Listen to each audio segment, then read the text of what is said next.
Welcome to another wonderful week of Dungeons and Dungeons. This time, the Chosen have arrived back home to see a very large, very imposing sapphire dragon on top of their home. It appears that there are crowds and crowds of people and almost absolutely nobody in town.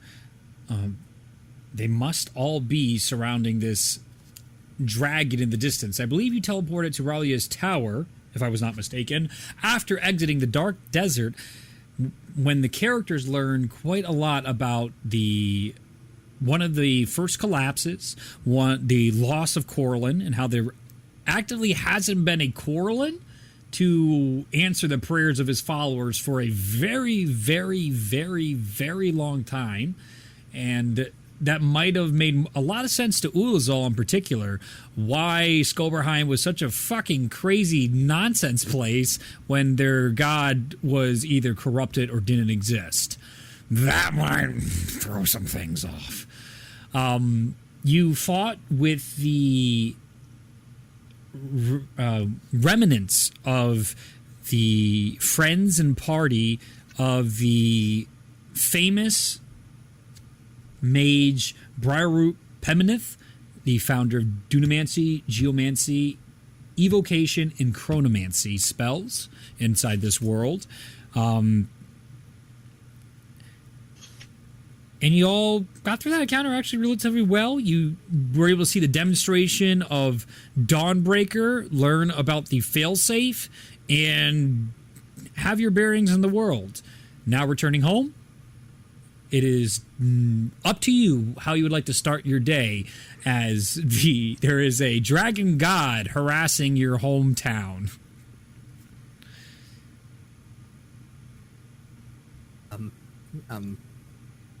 Guys, I don't think I've been gone that long, but why is that there?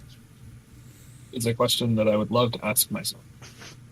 Your guess is as good as mine, man. That's not good. No. It's not normal. No.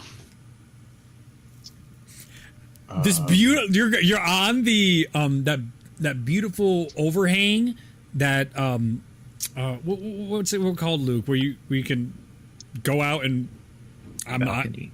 Thank you. That is exactly the word I couldn't get right now. You're all out on Ralia's beautiful balcony that overlooks toward the forest of the area, the town, and the castle, and the four of you in this beautiful day, barely a cloud in the sky, sunny and bright. And there's this giant dragon that's just looking down into the people, and it seems like there is interactions going on, which, nice that it's not fire and blood. That's good start. Yeah, I was about to ask, does it look like I was going to ask, there's no violence happening. Can I tell, is it like an equal exchange going on, or they just have a conversation? Tough to tell at your distance, because Ralia's tower is like a mile or so out from town. It's a hefty walk. It was meant to be a way so people didn't stumble upon it. And speaking about stumbling upon, you see walking in behind you guys. Oh, look at this! Back so soon. Here, he puts a jar down. I've been working with that madness blood. That should, if any of you get the affliction, that should help a little bit. All right, back to the old cave. As he leans back his big hunch, and he's like dragging behind him. He doesn't notice on his cloak is like a animal that's just like completely clawed on. It's a mix between it's got like a tortoise shell, but it's got like the claws of a lizard, and the head isn't right for a tortoise. It's a little longer. Some sort of experiment, and it's bug-eyed as he leaves out. Before he walks downstairs. Yeah. That's right. Is Pina here? Yeah. Oh, no, I was invited to there's a hubbub in town. Everyone come see, and you know me. I don't like people, and you told me to stop stealing them, so I keep away. I keep away. But yeah, she's in town, I believe. Everyone was throwing some great party. I figured I'd go afterwards and see what's going on. if there's any leftovers. Perhaps it is best you stay here. If there are any leftovers, I will bring them to you. That's probably for the best. As he continues walking down the stairs. So that is interesting. Does anybody else know of a party that was thrown? I can't imagine anything would be being celebrated with a giant dragon sitting on the roof of our keep. Right. Harry hard pointing through this long distance again to the dragon over there. That's like clearly some of your stuff has crumbled on your castle under its weight. And Ulazal, it dawns on you a little bit like, I just renovated the temple. Where's... Oh! Not sure how much damage that's done to your temple renovations. Harry, can you see what's going on down there? I'll take a look. Go ahead and make a eyes, right? perception check. He's got real good eyes. What do I see with a 30? You see into the void. As well as Harry, very good extreme distance vision. you regret looking as hard as you did. You see into the future of campaign 2 and you don't like what you see. Oh no. I'm kidding. What you see is what looks to be a whole bunch of tents set up, a festival of people dancing and laughing, merriment and drinking, and you see just this massive pile of gold and belongings and all being put out in front of this dragon god that seems to be swaying the head back and forth and is really upbeat in its demeanor as everybody else has smiles on their face and there seems to be this grand party going on. With a 30, though, you do get the privilege of noticing of the giant pile, you can see a large pair of curved horns moving up and then back. And then when a few seconds later coming up and then back. These are familiar horns to you on a very large goat that you're familiar with. Oh my god.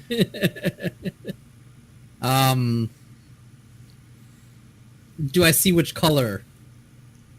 It's you only see the horns. You can only be. It's purposely. You can tell it's trying to hide. It's purposely hiding and sneaking in and stealing stuff. But with the 30, Okay. you can get a good idea. It's doing its goat thing. It's not doing anything like No, everybody nothing else. different. No, nope, definitely not. Definitely Yeah, okay. just doing what they do best. It seems like everybody seems to be enthralled in a sense. They seem to have no concern about this, and they're happily giving away their wealth. Could they be under the dragon's control? Sounds like something a dragon would want. At least But- they're his little puppets. But the dragons don't. I mean, I may not be. I'm not 100%, but dragons don't really cast spells. Well, they have magic. That's I mean, yeah, they're magical, but I mean, I'm not an expert in dragons, obviously, but like, Yeah, you guys also, I don't think you have any interaction with dragon gods at this point, right? Have the chosen Yeah, the seen any other. of them? The The poor other crew. we've Once we again. we ran into Parjam very briefly when he left his tomb. Yes, yeah. Oh, okay. Yeah. And you do Yeah. understand they're magical creatures, but like to what Yeah, like degree? they're magical, and like I've got like a book smart ish knowledge that I've heard about dragons after the memories of Melora returned as more of like a historical figure. Mhm. But like that's like a spell casting ability to enthrall people. That's not like I mean, perhaps they were just coerced through various You know. mechanisms. I mean, it could be intimidation or anything. I mean, they don't seem afraid, do they? I mean, can you tell from here? They look happy. They look happy to be giving their wealth to the dragon like it's a privilege of theirs. Maybe it's some weird prophecy thing. I don't know. This feels like What is Stockholm syndrome. what does this town have? What is? Oh, I shoot, don't I'm know. blanking on the name. Look, This isn't who Lian knows? Zhao. This is This is Jingzhao. Jingzhao. Zhao. It's like, what does Jingzhao have knowledge of in regards to prophecies? This is a little coastal who town. knows? You never know. Yeah, Laura brought some stuff back. Anything is possible as far as I'm concerned. that's fair. I mean, I could try to make my way. We could try to make our way a little bit closer, and I could try to find somebody who's not in the vicinity of the dragon necessarily, and try to get information. Actually, no. We can just talk with people from a distance. Why don't we just message also- somebody? We know a little bit about each of the dragon gods, right? Yeah, you guys learned about them. No, the other ones do. You guys don't. Halal gave all the information to the heroes of Waterdeep. The Chosen do not have privilege to that information yet. I'll just message her. Oh wait, she's dead. That was an option, and not yet. That was an option during the fight to talk to her. Hey mom, how's it going? Yeah, she's dying. Actually, I'm a we don't little have that right. busy. Must go faster. Must go faster. Yeah, we should definitely figure out what's going on before making a scene. I mean, do you want to do we want to message I mean, you said they said Pinna was here. He said Pinna was here. I imagine. she's And you not too far know away. your guard just- has to be at your castle. Any of those people Yeah, are there. we could talk with one of our guard. I mean, somebody should be here that we could reach out to. And if we do it magically, they don't have any idea where we are. They just know we have I mean, we may have just magically viewed the castle. It doesn't give. If the dragon questions them, all they know is that we messaged them from a distance. It doesn't give any indication that we're nearby. I could send a message to Pinna and ask her what's going on. Sound like a plan? Yeah. I will cast Standing to Pinna. Okay. I'll say, we've just arrived back here. What's going on in town? Is everyone okay?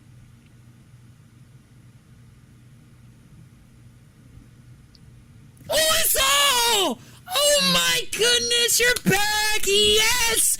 Oh, everything's more than okay. Everything's fantastic. You have to meet our new friend. She's amazing, and she just makes everything so great. And I'm sure it's gonna hit at some point. It's only 25 letters. The message. 25 words. Yeah. Yeah, that's probably about right. Pinna starts droning on about how great this is.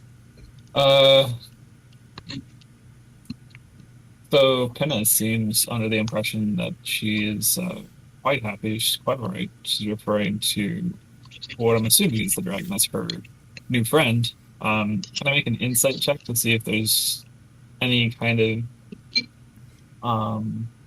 let me read it back Go ahead. on this. Yeah. Was it a genuine exuberance or Yeah, was a it forced? Yeah. 34. Well, we're talking about Pinna.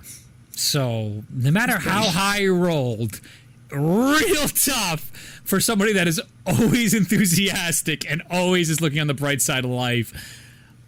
She seemed normal. She seemed like her normal self. But, that's a dragon. Yeah.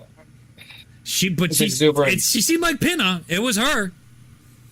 As exuberant as she normally is, we do know how charms work. It find it hard to believe that Tom would just throw a party and be okay with throwing all their wealth at a dragon. It's a bit odd. The town isn't very wealthy. You're aware of that. And the gifts they normally left for you guys were normally handmade, whether it be wood carved or made out of straw. It would be food. They would regularly, like at least 2 to 3 times a week, leave stuff on your steps for the guards or for you people as thanks for freeing their city and for all you did during the All War with the Cobalt Wolves. But even the wealth you're seeing seems like What is it though? too much. And what it's a mixture of everything. It's not just gold. It seems like valuable belongings, tools, weapons that they might have. I'd say, Ari, with your 30, you would have been able to see the staff that was left behind that Ralia gave to Pinna that to work on. That's in there. It's a lot, and I don't think it burns any of you up, but it's starting to dawn on you like it might be a lot of our gold. That might be a lot of our fucking wealth. We have a lot of wealth. Oh, that's right. But I certainly do not believe that Pinna would give up something that I gave her to study, so that is very odd. Definitely seems odd. Come with me into my chamber. Everybody follow, and I will go towards the common area where I have my shrine to the Raven Queen inside. Yes. And I'm going to kneel down in front of it, put some bones on the altar, cast commune. Yeah. So the first thing I'm going to say,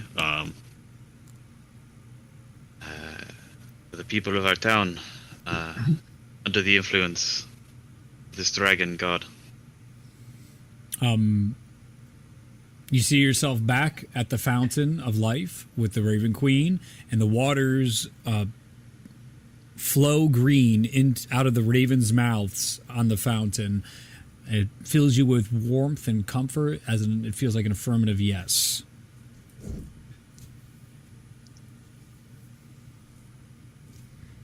We approach, would we be under the influence of this dragon god? The water's slow, and there's a bit of uncertainty, but it seems that the Raven Queen teeters on a positive. That it would seem like it's very possible that could be the case. Lastly, is it possible for us to... I was gonna interject. You could inquire if it's possible for us to resist this effect. That was what I was basically sorry. going to say. Yeah. I was going to say, Yeah, it was. It's possible to beautiful. break this effect. And I like this too. Like, you're completely in the zone communing. Ari leans down and like Ralia like looks over, but the eye is periwinkle glowing out as she looks over and takes this in. Just like I was going to say that anyway. All right. Imagine same her eyes, wavelength. like, Very good. While she's like in the zone, her eyes are like periwinkle, kind of like glowing off a little bit. And Ari taps her on the shoulder. She turns around, her eyes just go stark black. What? Beautiful. Yes. From one glowing-eyed person to another. You get the sense that she believes so, that there is a way to break or resist such a charming effect. Okay. So we are not a total loss. I think these things can be killed necessarily, but Do you happen to have any tools that might help us resist being enthralled? I would have to check a little bit more carefully. I know I have one. It's a very simple spell. And it lasts for 10 minutes on one person. Because I have, at baseline, my elven blood actually makes me a little bit more advantageous against resisting enthrallment, but that's only me. I can certainly protect myself, but I cannot protect others. I'll need help. Yeah. But we shouldn't go in there without at least preparing something. I know I can protect at least one person from charms and possession, but I have to concentrate on it, and it only lasts for 10 minutes. So if we're talking about the entire town, we'll have to move quickly. I think at the very least, if we can just keep ourselves protected, that'll be the Oh, you know place to what? start.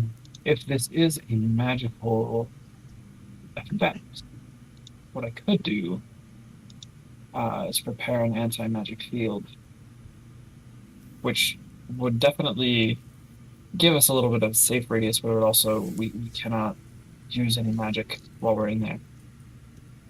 And also, like you were talking about, I'm not sure how it would interact if it's a magical effect versus a traditional spell, or I've not really had the opportunity to toy with this one very much.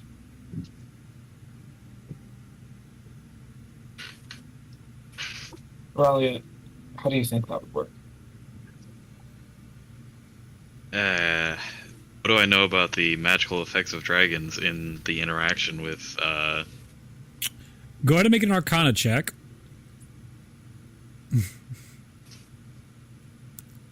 33. I don't expect this cruise rolls when you plus 24, so it's. Oh my god!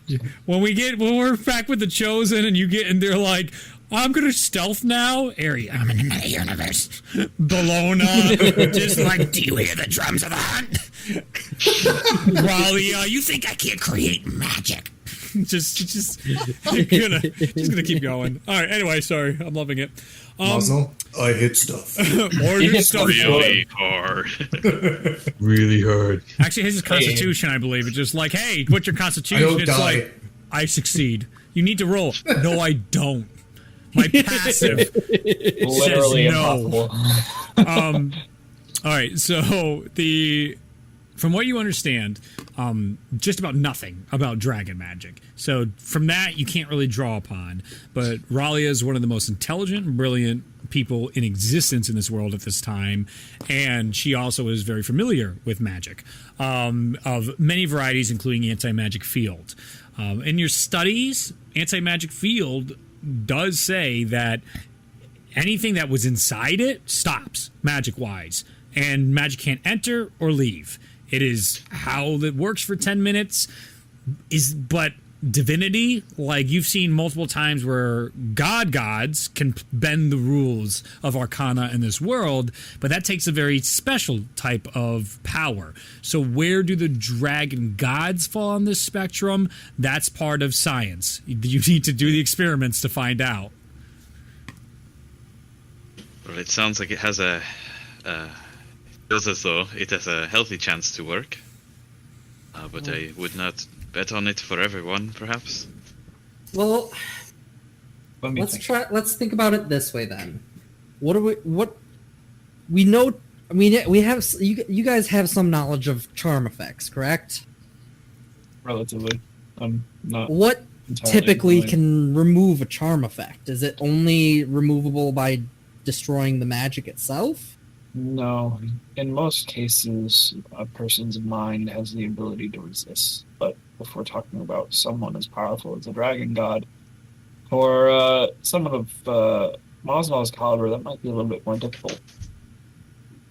Because, well, my thought process being, if, let's say, we break somebody out of the enthrallment, do they immediately have to be fighting against it and potentially become back into it, or is it a once kind of effect? I've never known any charm magic that can affect an entire town all at once.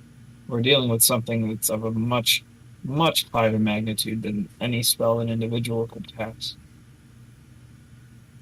So, But if we take a single person and we break the charm on them, it would help us get information about what kind of effect it is. If they immediately potentially fall back under the charm, or if they are unaffected by the charm for a period of time.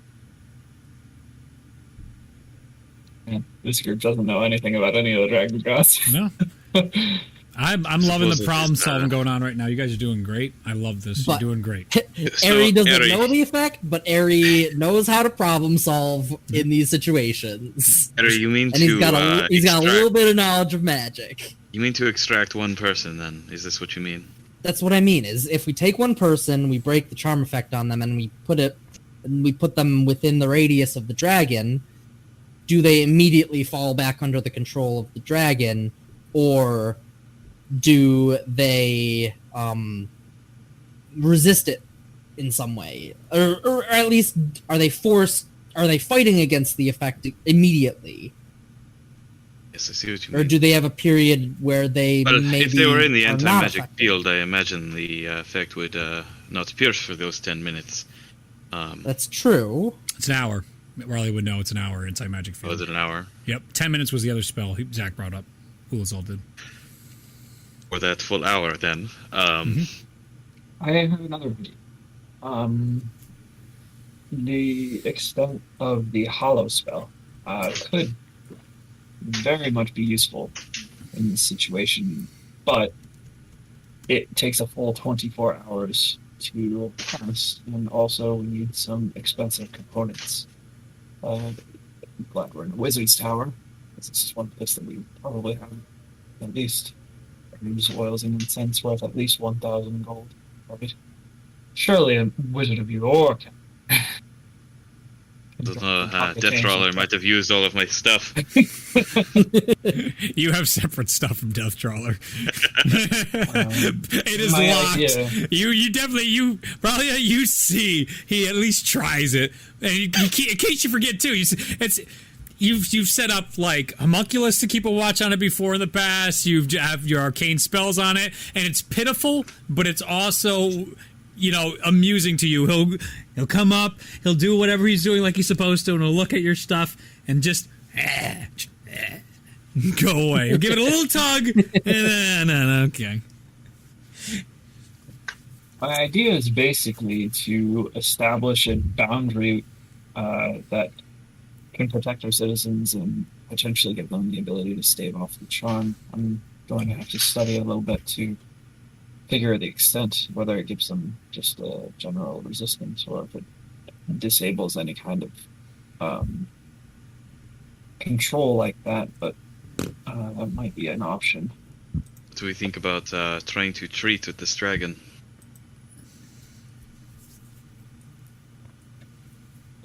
Also, is an option, but We don't have any idea of what it wants. To We get could a try and parlay. understanding is very possible. I mean, I can approach it, and I would recommend whichever one of us is good at not being charmed or able to resist. yes, Would I be- can resist that without an issue. Okay. While I am strong at it, I don't recommend me because it might have a little bit of a grudge against me now that I've changed sides. So, yeah, there's that. Change sides. Yeah. Yeah. You were working against us. Oh god. My point of view, the Do Jedi you are all know? evil. Were you all in on it? Mazda. You're nearly having a panic attack right now, Mazna. Mazda, do you notice anything different about me? My skin specifically? He's evil now. As No, I've got Not this again. You won't get me. as I've got like my shirtless tunic with my gloves on, my arms completely exposed. Does anything look different? I think you're shorter. Oh my god. Got him. I He's was really gone for dense. like a day, and I did not miss this. What did you miss, Ari? A lot, apparently, but not this. Oh, that does jog your memory. You did get things last time when you were in a special place far, far away. So I'm That gonna is I'm gonna true. try to take a closer look at him, see if I can notice a difference. you go ahead. I'm pretty sure you Well- noticed the difference before. In You the did, desert, and you but, haven't like, brought it back up. yeah, it's fine. By the way, I have some things I wanted to pass around real quick. Where'd they go? What do I want to give you? Yeah, maybe you don't talk shit in DMs all the time, and you can find the messages easier. Yeah, maybe. Now that we have a chance to think, and I start like rummaging through and like kind of the weird extra gear that you've seen on me, I start like pulling it off. I pull a staff off my back. Ralia, I think you would get some benefit about this. Either this one or this book, as I pull a book off my side as well. Between you and Ulazal, I think you would get the most benefit out of these items. One is a staff that a long friend of mine used to have. They were actually a changeling, and so I believe with this staff, while it's potently magical on its own, it also has the ability to, a couple times throughout the day, you can just outright change what type of damage your effect is creating. That is interesting, peculiar, but interesting. And then I also have this book that Like books. it can do a whole bunch of different things. And it is resisting your ability to immediately copy it right now. It is purposely arcane in that way. This is the book of you may have, one of my previous colleagues fell under the reign of the Cobalt Wolves. They were the one that attacked us at Mosnell's cottage. Yes, I remember him. This was his book, and it has some special properties in terms of magical effects. We'll take a look at it. For long short of it, the staff is essentially a staff of power, but it has the bonus effect of twice per day you can change the type of damage. Using an action, you can change the damage effect. Or, let's see. Curious. The staff can change its damage effect by using an action. That was the wording you gave me. Curious. Yep. So you can make every attack a force damage or lightning damage or whatnot. The book. The book has a lot of its own things, so Yep. I will post it in the stratagem chat. Yep. Staff of Change is the first one, and the second one is Book of the Lightning Warden. Yes. Ooh, that sounds cool. Give it to Ignatius now. He'd like it. He's running would out of like attunement it. slots. Give him more. More! So here's the book.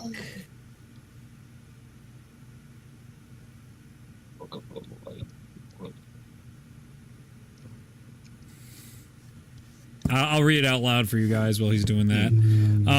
While tuned to the Book of the Lightning's, while took to the Book of the Warden, the Lightning Warden, the caster gains the following properties. The caster can now cast Storm Sphere as a cantrip as long as they are attuned.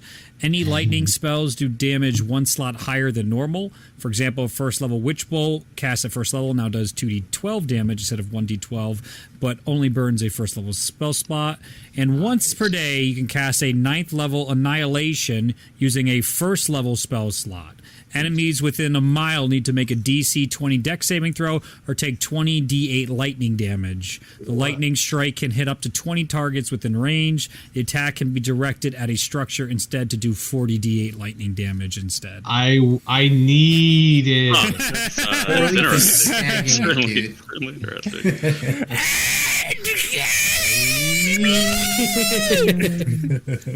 And the Staff of Power is just the Staff of Power plus the ability to change stuff. That's cool. It's very cool. And then I forgot to make this into my own thing. There's 2 more. That's not all, folks. Oh, I know. Oh, I imagine the dagger is attunement, correct? Yeah.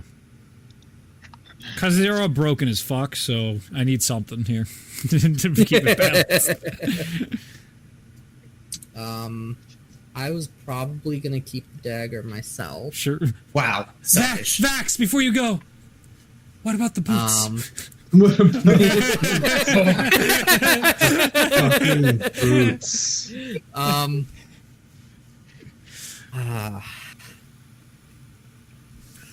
The other one is a sword.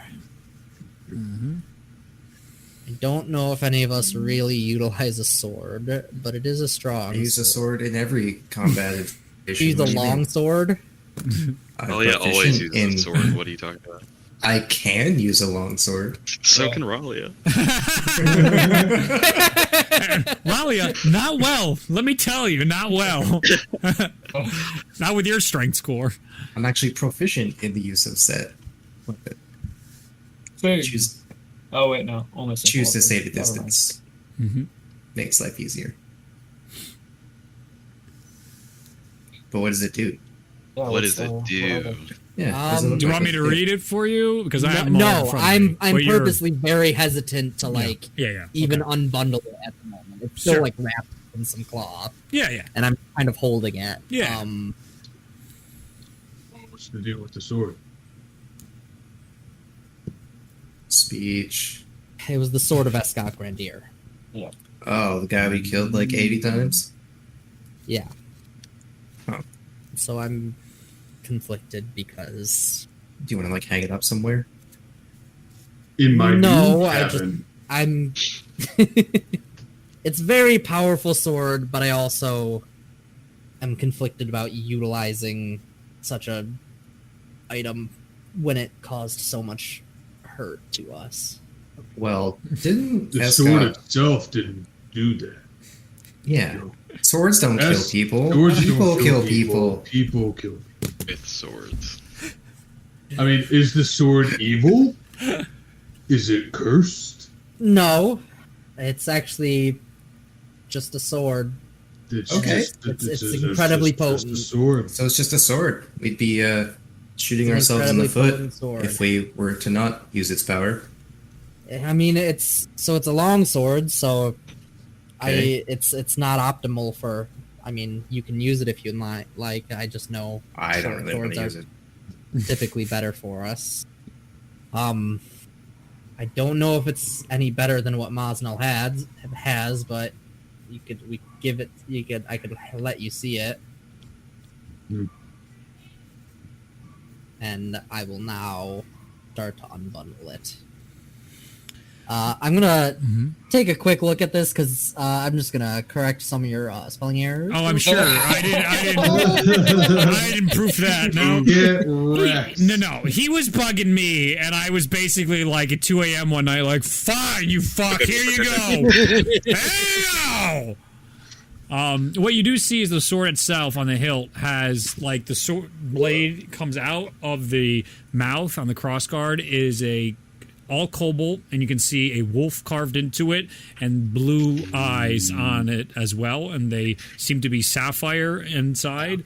The handle and pommel of the whole thing, the handle looks like this beautiful wrapped black leather around it, and then it has like the seams are highlighted with silver all the way down, and the pommel itself is just another cobalt silver, but it's got that hue of cobalt blue to it of the metaling down there, and it's circular in its design. The crossguard itself too has a lot of it. It almost looks like it's curved like the fur of a wolf, but it's purposely carved to be. It looks like spiked at the end to try and catch any swords that come down on the hilt for easy removing it from their hands.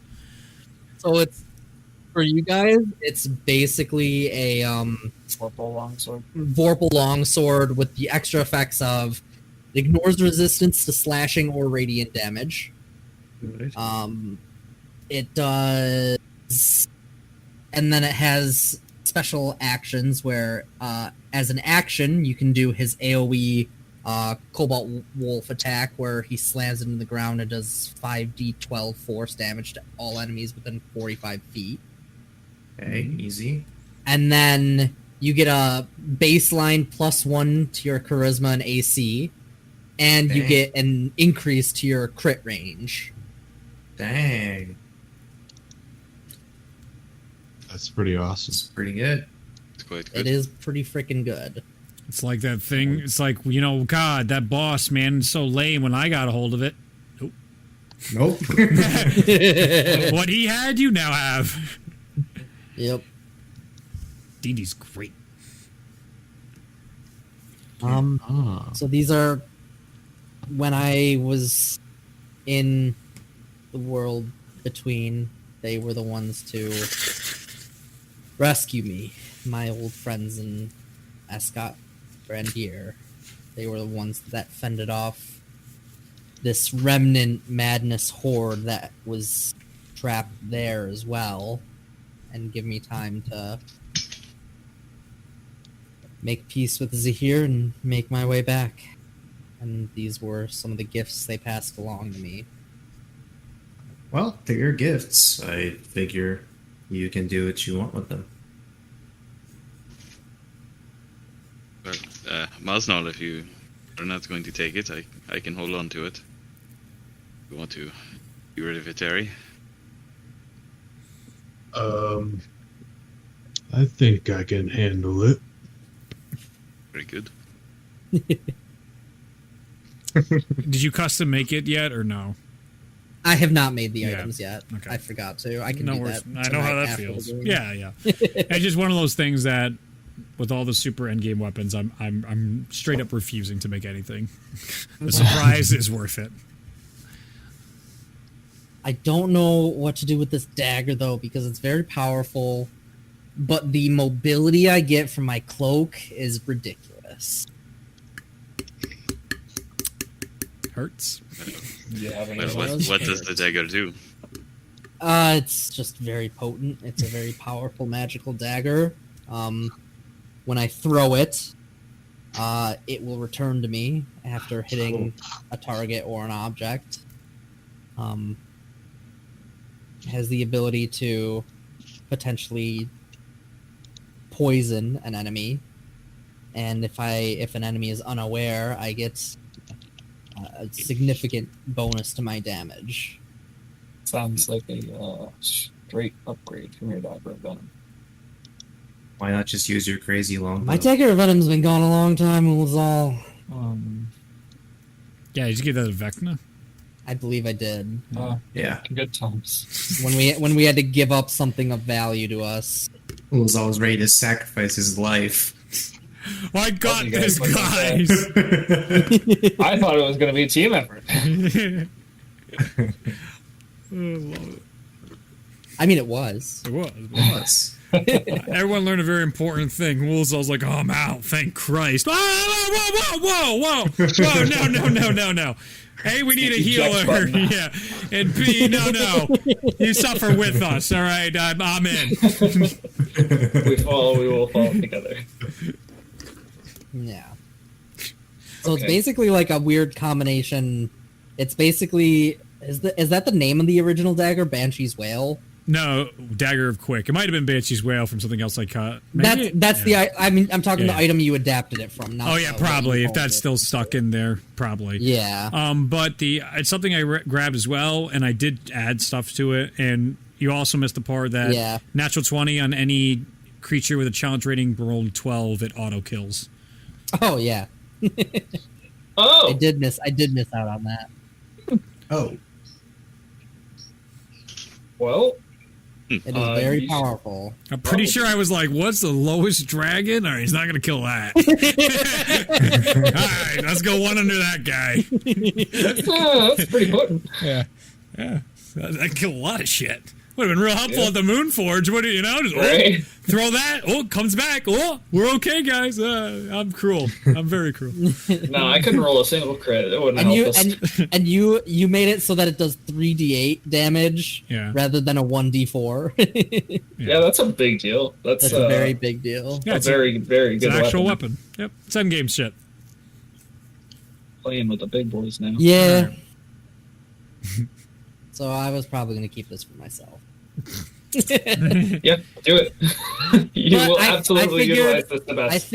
I figured you guys would appreciate these additional items because I cannot utilize most of them. So who wants the book? to your ability. Who wants the staff? And who wants the sword? So Mosnell, you took the sword. You can add the... Bane of the Cobalt Soul. Yep. I added to my other items because you said it wasn't added, right? Yeah, it wasn't added, Yeah. but you can just put it in the notes, just so you remember what to look up later. That's what I did. Yeah. I Perfect. put it in the other. Yeah. Cool. Awesome. And there's Book of the Lightning Warden and Staff of Change are the other two things that he brought back Yeah. from the world between.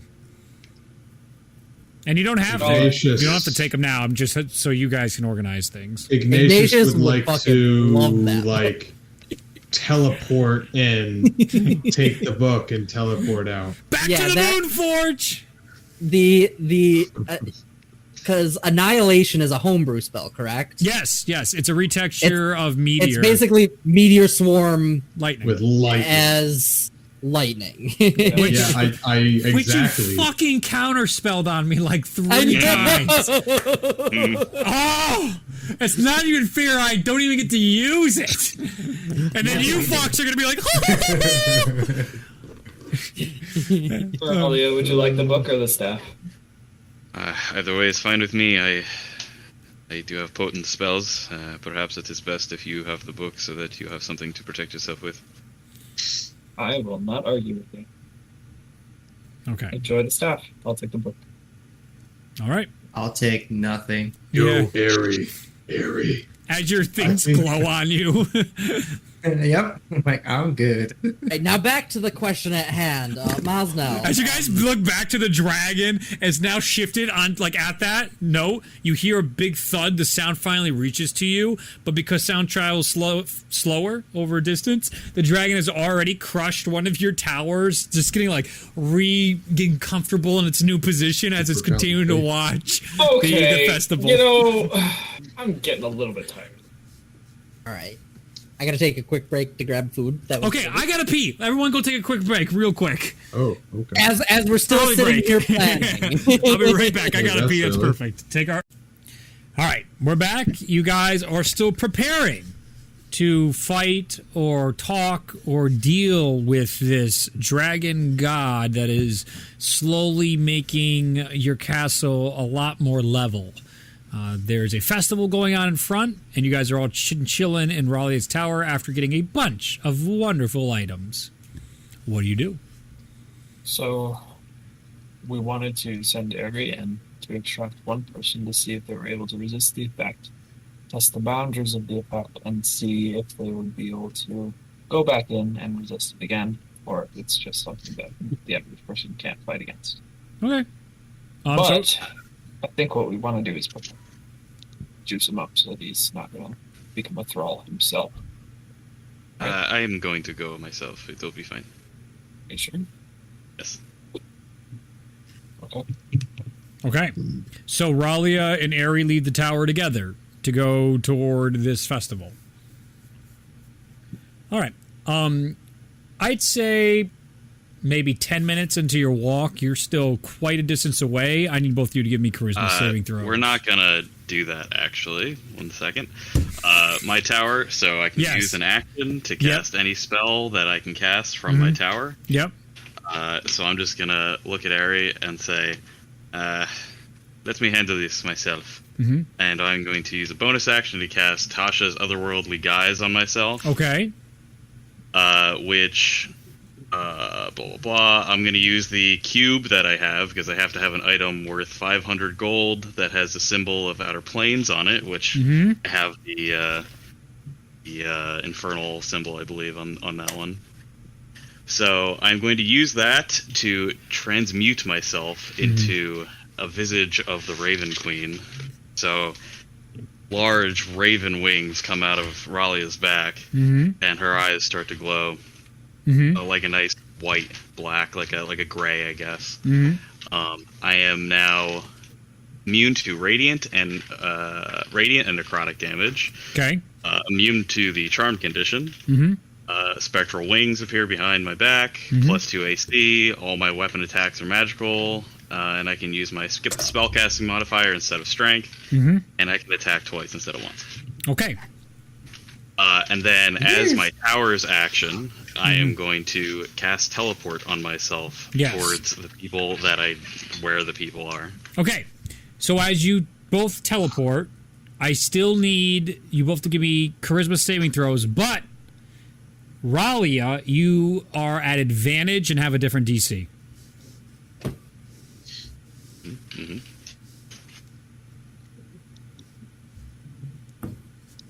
Still low. 14. Oh, Jesus Christ! You had everything on your side. You did everything right. What are you doing, Think about dice. Hunter? I'm Charisma saving using throw. my luck point from my sword to resist because there was a low roll. Okay. Ooh. We'll see if that works. Probably not. Oh, wait. Actually, I get advantage anyways. Okay. Yeah, you do because you're a wood elf. Wood elf. So Charmed effect. Yep. now I'm using my luck point. No, I mean this one. There we go. That's a better one. Okay.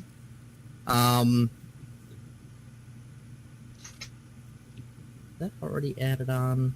I think it is. Yes, it is. 21. All right.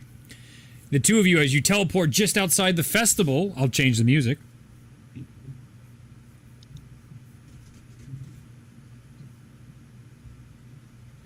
Copy. Play.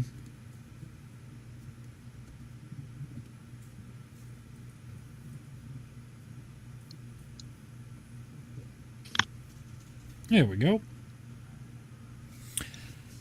As you guys teleport in, you feel this warmness fill throughout your body as the two of you are under a effect.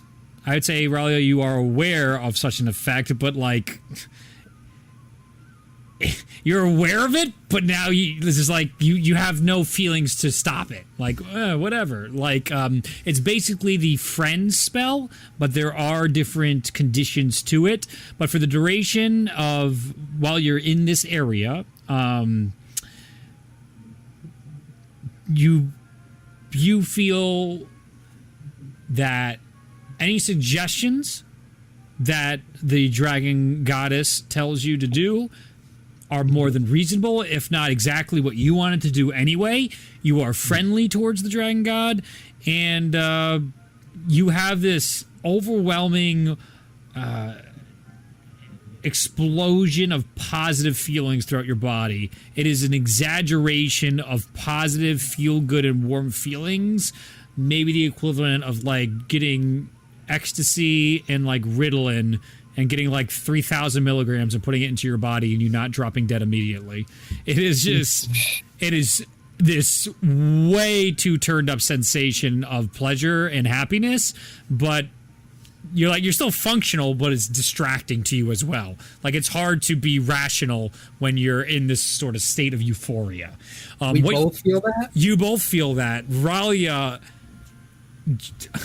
sure enough, you did it. You had it all set, but the roll was literally one off the new DC.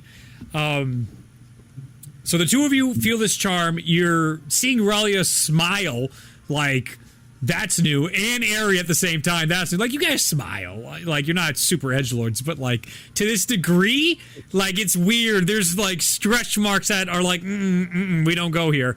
The town itself is all sorts of these food is being made out in the area. It actually looks like almost all the food the town had is being made right now at once. Any rations they might have had from post-war, anything is all just being thrown into this exaggeration, this over-the-top party. People are dancing and they're laughing and throwing in stuff and they're telling stories and people aren't even making sense. They're literally just talking. Some individuals are laying in the grass, basically zonked out, staring and just laughing and cackling to themselves. The entire place feels like the colors that you now see as well are more vibrant and the world just seems like this exciting place full of hope and joy, and any thoughts of Ragnarok aren't even close to your mind. Like, that's not a thing. This is wow. Who needs to worry about problems when you're inside a place like this? What do the two of you want to do as, like, you start here initially feeling like, no. Clear. Play. Loop. Okay, sorry. So, What do you guys I guess want to do? Yes. my question would be of, given our task was to find somebody Yes. and bring them to the rest of our group to Yes. understand this effect more, Yes. where does my motivation to do that go at this point? That's such a drag. There's so much fun to be had in front of you right now. Like, why? We'll do that. We're gonna do it. But, like, do we have to do it, like, right now? And maybe we want to introduce ourselves to, like, the beautiful dragon goddess. She seems so nice. After you, Ralia? Raleigh gonna look for Pinna, I guess. That's probably... Yeah. You see... go ahead and give me a perception check.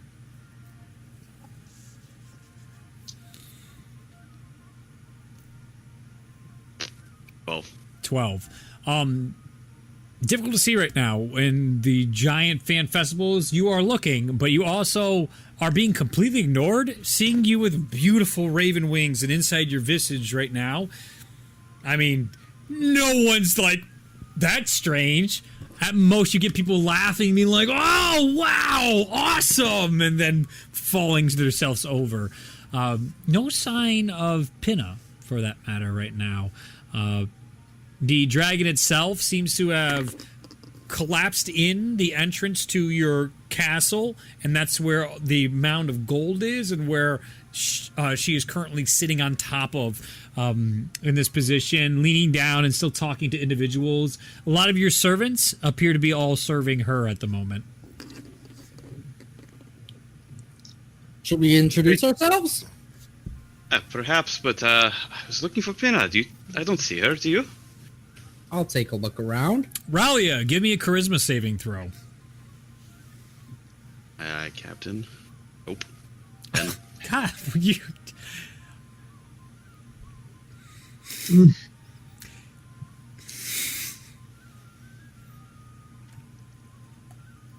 This boy did everything right, and now he's doing everything wrong. I mean, he's immune to the charm condition. This, It's not not much a more you charm. can add. It's not a That's charm, charm. motherfucker. It's different. God. Duh. Context, Obviously. those boys. Context. Think.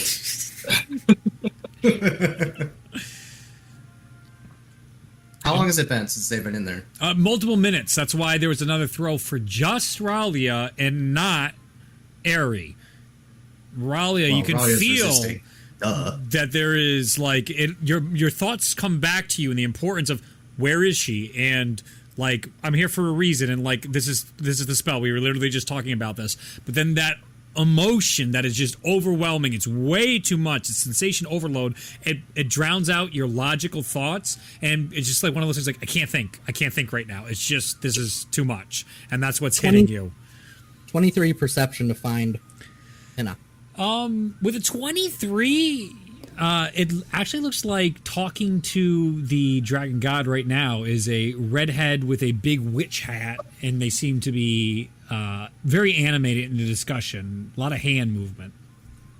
Oh, How long has it There she been? is. Like 5 minutes? For them inside there, because she teleported instantly, it's been about Not 5 about minutes. us. You guys, it's 5 minutes since they left, so like, and you Oh, guys there can't she is. see, you can't see We far haven't, away we, either. we haven't heard from them though, right? No, not in 5 minutes.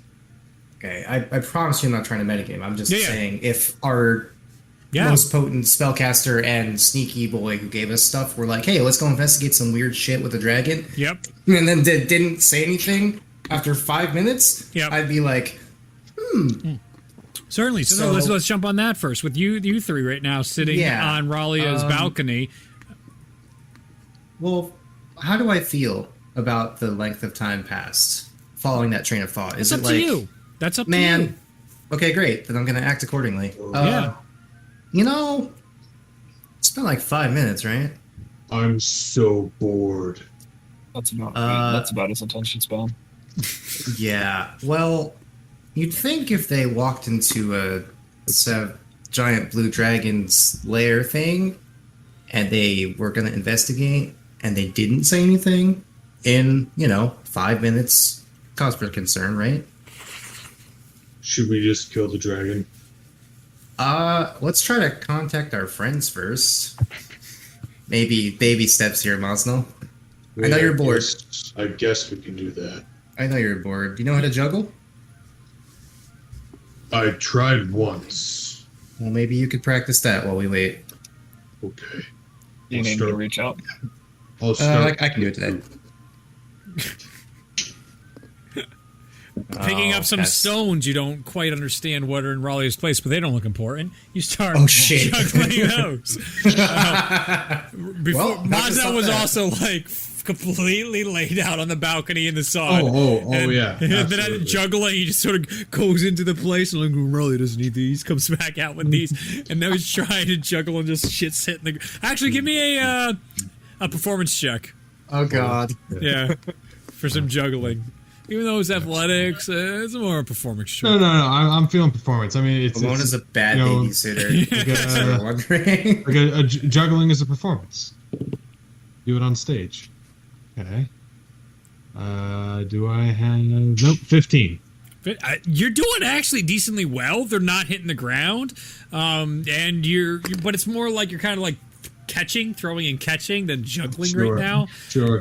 And then many times you're like, "Huh, let's go again, trying it. So that's going on in the background while the two adults talk. Right. I'll cast Sending. Hey, Aurelia. How's it going in there? Everything okay? You guys good? Found Pinna? What's up with the dragon? You hear that? Yes, It does come through. Everything is going well. We found Pinna. We're about to speak with the dragon now. They found Pinna and they're gonna go speak with the dragon now? It seems like a red flag. Yeah, big one. Was that not part of the plan? No. This kind of stinks. I'm a bit wary of even going in there because I How know do for we- sure I would be screwed.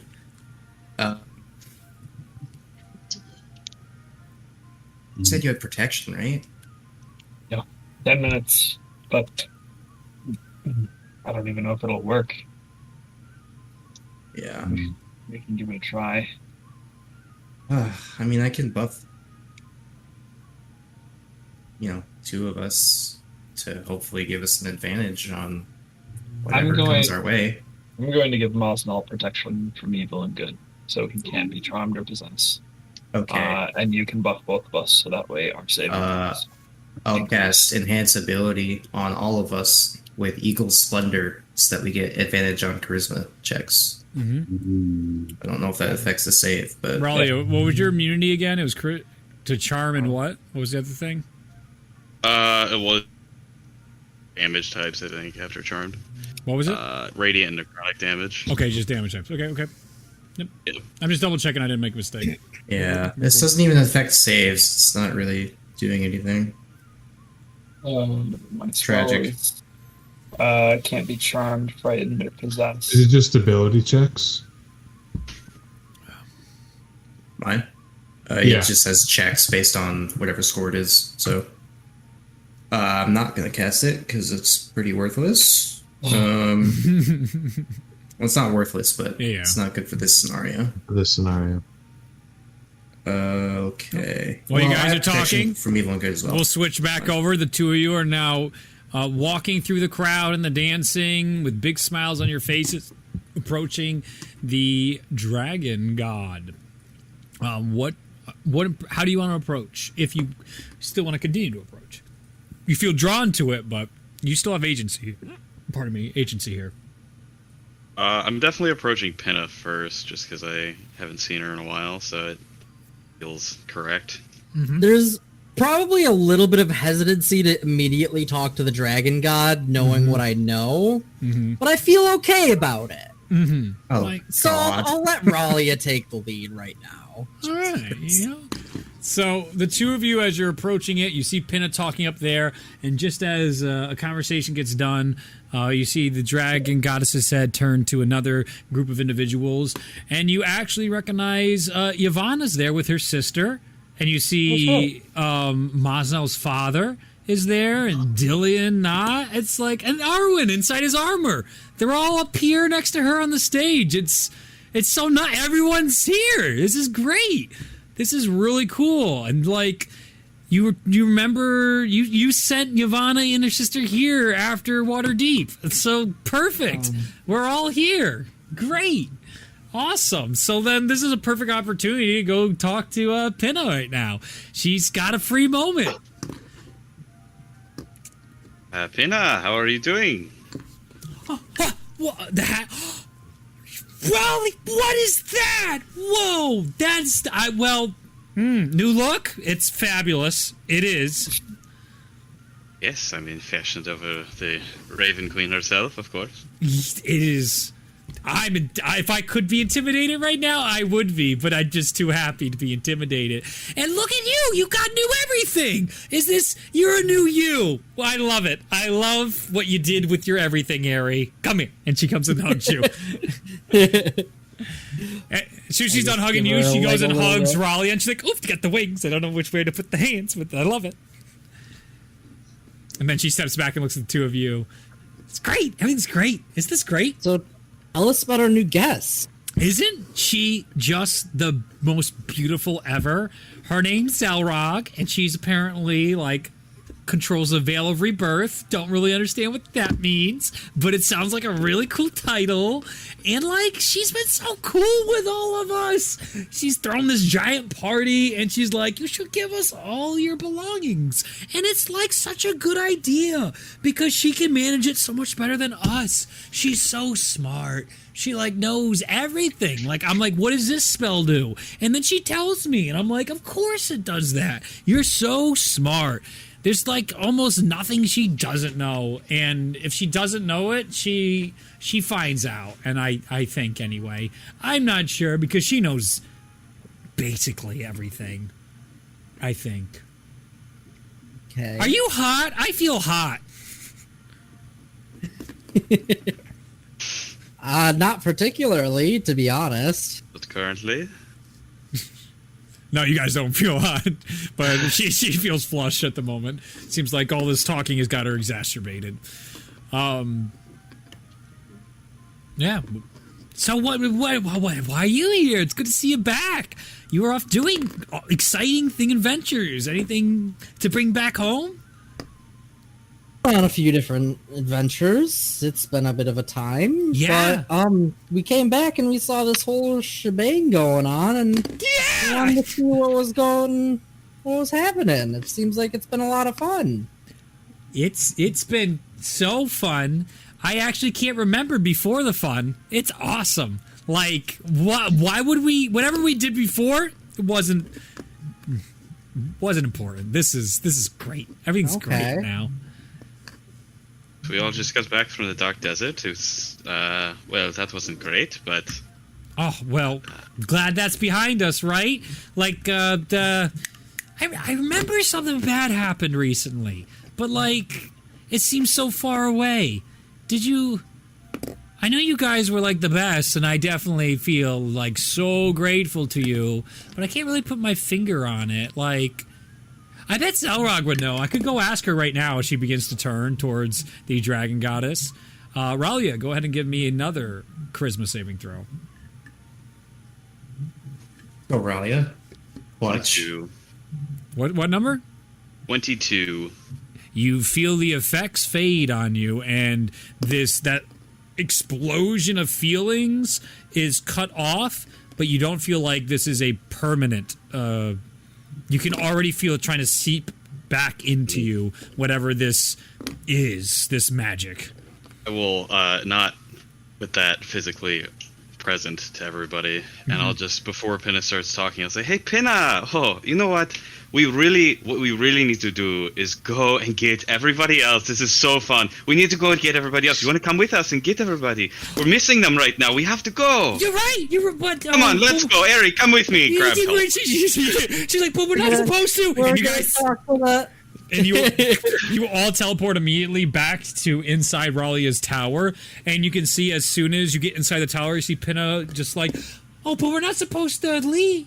She looks around as you guys get here. She's like, oh. Does the effect end? Wait, one moment. Sounds like yes. I need to I change. hope so. I need to change the music back to some... As Ralia, you see Mosnell currently juggling some totems of the Raven Queen inside his hands that like were being carved into. If we're on the balcony, we're probably closer to my observatory, actually. So Yeah. do an investigation check, Mosnell, and see if you found anything expensive. Okay. I need both Airy and. 15. Do you have anything that he could have found? Probably Except... found like a telescope, like a not a telescope, one of those a spyglass that I was using. Probably worth 500 gold or so. It's like when juggling bowling pins. Yep. Yeah, Like spyglasses. Yep. Airy and Pinna immediately vomit onto the floors. You do not have this such condition. Airy, you I need you to give me a Constitution saving throw. Ooh. Gross. 17. You have a point of exhaustion, and so does Pinna. You just love giving him exhaustion, don't you? He is. I think you guys just like throwing him into it. Is what I think I like hearing. You're like, yo, We didn't choose this. go scout for us, and then Eric comes back bloodied and awful. There's stuff. There is stuff. Oh God! Oh, that was... It's like a migraine and nausea, and everything fucking hurts. This is the gigantic crash after coming down, whatever the fuck that was. Well, let me explain this to you all. That was not good. It seems as though the effect constantly penetrates your mind. Whether you resist its effects or not, it is constantly emanating. How do we even combat against that? Oh my God! Do I get the idea was- that an anti-magic field will work against us now that I've experienced it? Go ahead and make an Arcana check. Gladly. That was 36. unpleasant. You feel pretty confident it would work, but dragons have big fucking teeth. So if you have to fight it, it can bite you while you can't do magic. Or if you can do magic, you're constantly begin fighting against charms. You understand why maybe this one is a dragon god instead of a normal blue dragon. And do I remember now what distance we were away from the dragon at this point? Yeah. When we started feeling the effect. As soon as you were in there. So yeah, to be fair, you couldn't learn it. Yeah. You didn't know because you teleported immediately in, but it was definitely super strong near it. The effects might not be as strong further away with your Arcana check. There's reason to believe that maybe DCs are lower at farther distances away.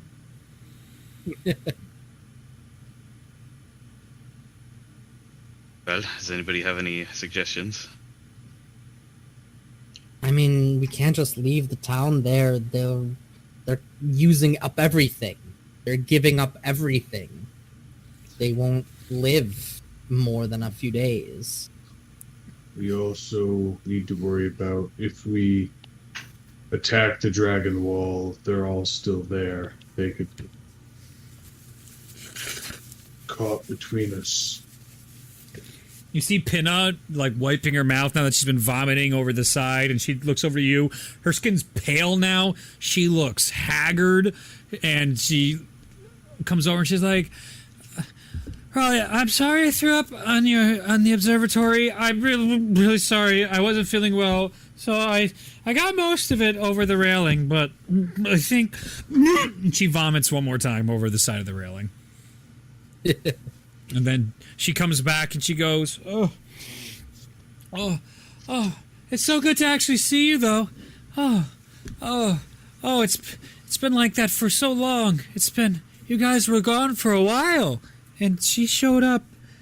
I don't know. Oh, it seems so. Is there a chair? Do you have chairs? Are there chairs here? I'm a bit dizzy. Summon the chair from inside my observatory, use Mage Hand, and just bring it out. You see, she sits down. Oh, you're the greatest. You're so beautiful. I love you. She sits down and she looks at the group. That was. I don't know what that was, and that was. Woof. You know, you've shown me a lot of things, Miss Ralia, but oof. Her skin is uncharacteristically pale for what it normally is. There is certainly divinity within that one. We can't quite comprehend, at least not at You the muted, moment. Zach. Sorry. I just wanted to check Panette out, give her a check to see if there might be an underlying condition that would Yeah. continue to harm her, or if she just needs. Yeah, make a medicine check. That's 20. It seems that besides the whatever fallout is clearly happening to both Ari and her right now from it, part of me, because she was on it so long, it hurt her. It hurt her and was taking a toll on her well-being. Significantly enough that she's doing worse than when she was when you've seen her. I'm going to It's cast a withdrawal, message basically. towards where Death Trawler is. Yeah. Death Trawler, don't go, first of all. And we brought Pinna back. You have anything to help her? She's very exhausted and she seems very ill. You hear, huh? Oh! Mistress Pinna! Yes. All right, yeah, I have some, yes, I have stuff I was working on, like you told me to. Now, don't touch that! All right, touch that. All right! and he's on his way up. It's going to take him a little bit to get to you guys. I'm curious. Did those different grunts at the beginning all count as a different word? Sure.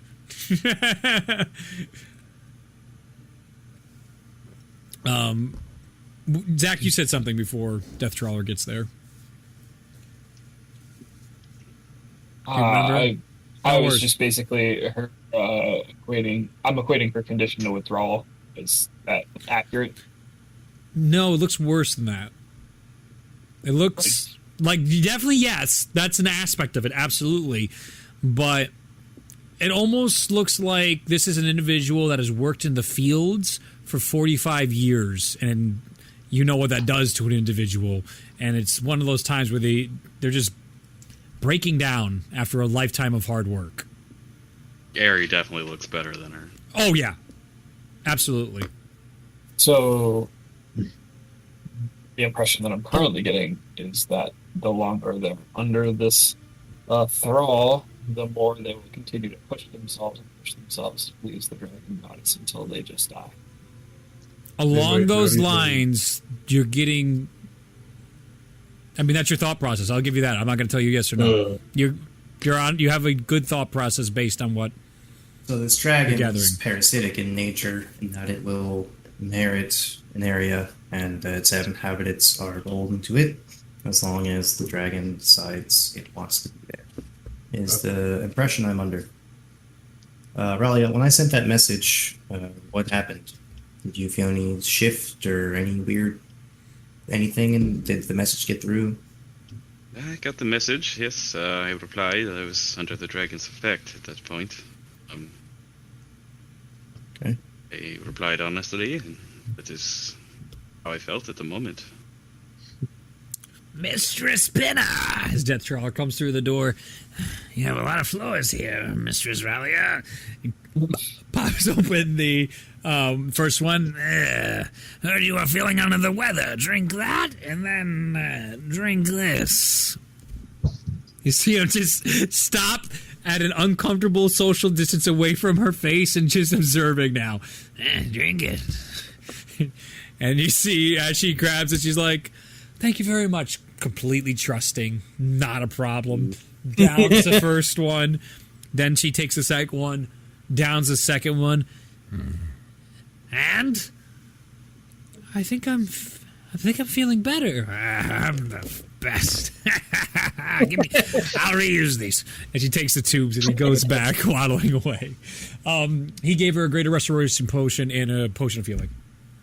Nice.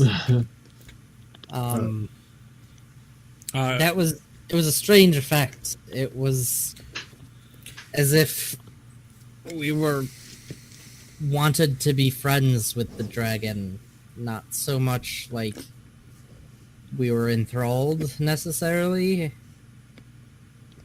It was a little bit, I don't know. It's hard to describe, honestly. Pinna is coming to much better now after those potions, and you see her going like, oh, we've been doing that for like 2 days. I literally felt myself like dying during the whole time, but I couldn't stop it, and I didn't care if I stopped it. It was so painful. But the problem. She's gathering anyone important to you, and she's trying to use it against you. That's the whole point. Apparently you guys did something really bad, and you're gonna cause problems for her and her brothers and sisters. So she was getting everybody she could. She kept asking questions like, who are their friends? Who do they like? Do they play favorites? And there was some actually some pretty hurtful stuff said. As you see, like, everyone was just so forthright to the dragon goddess. She's just like,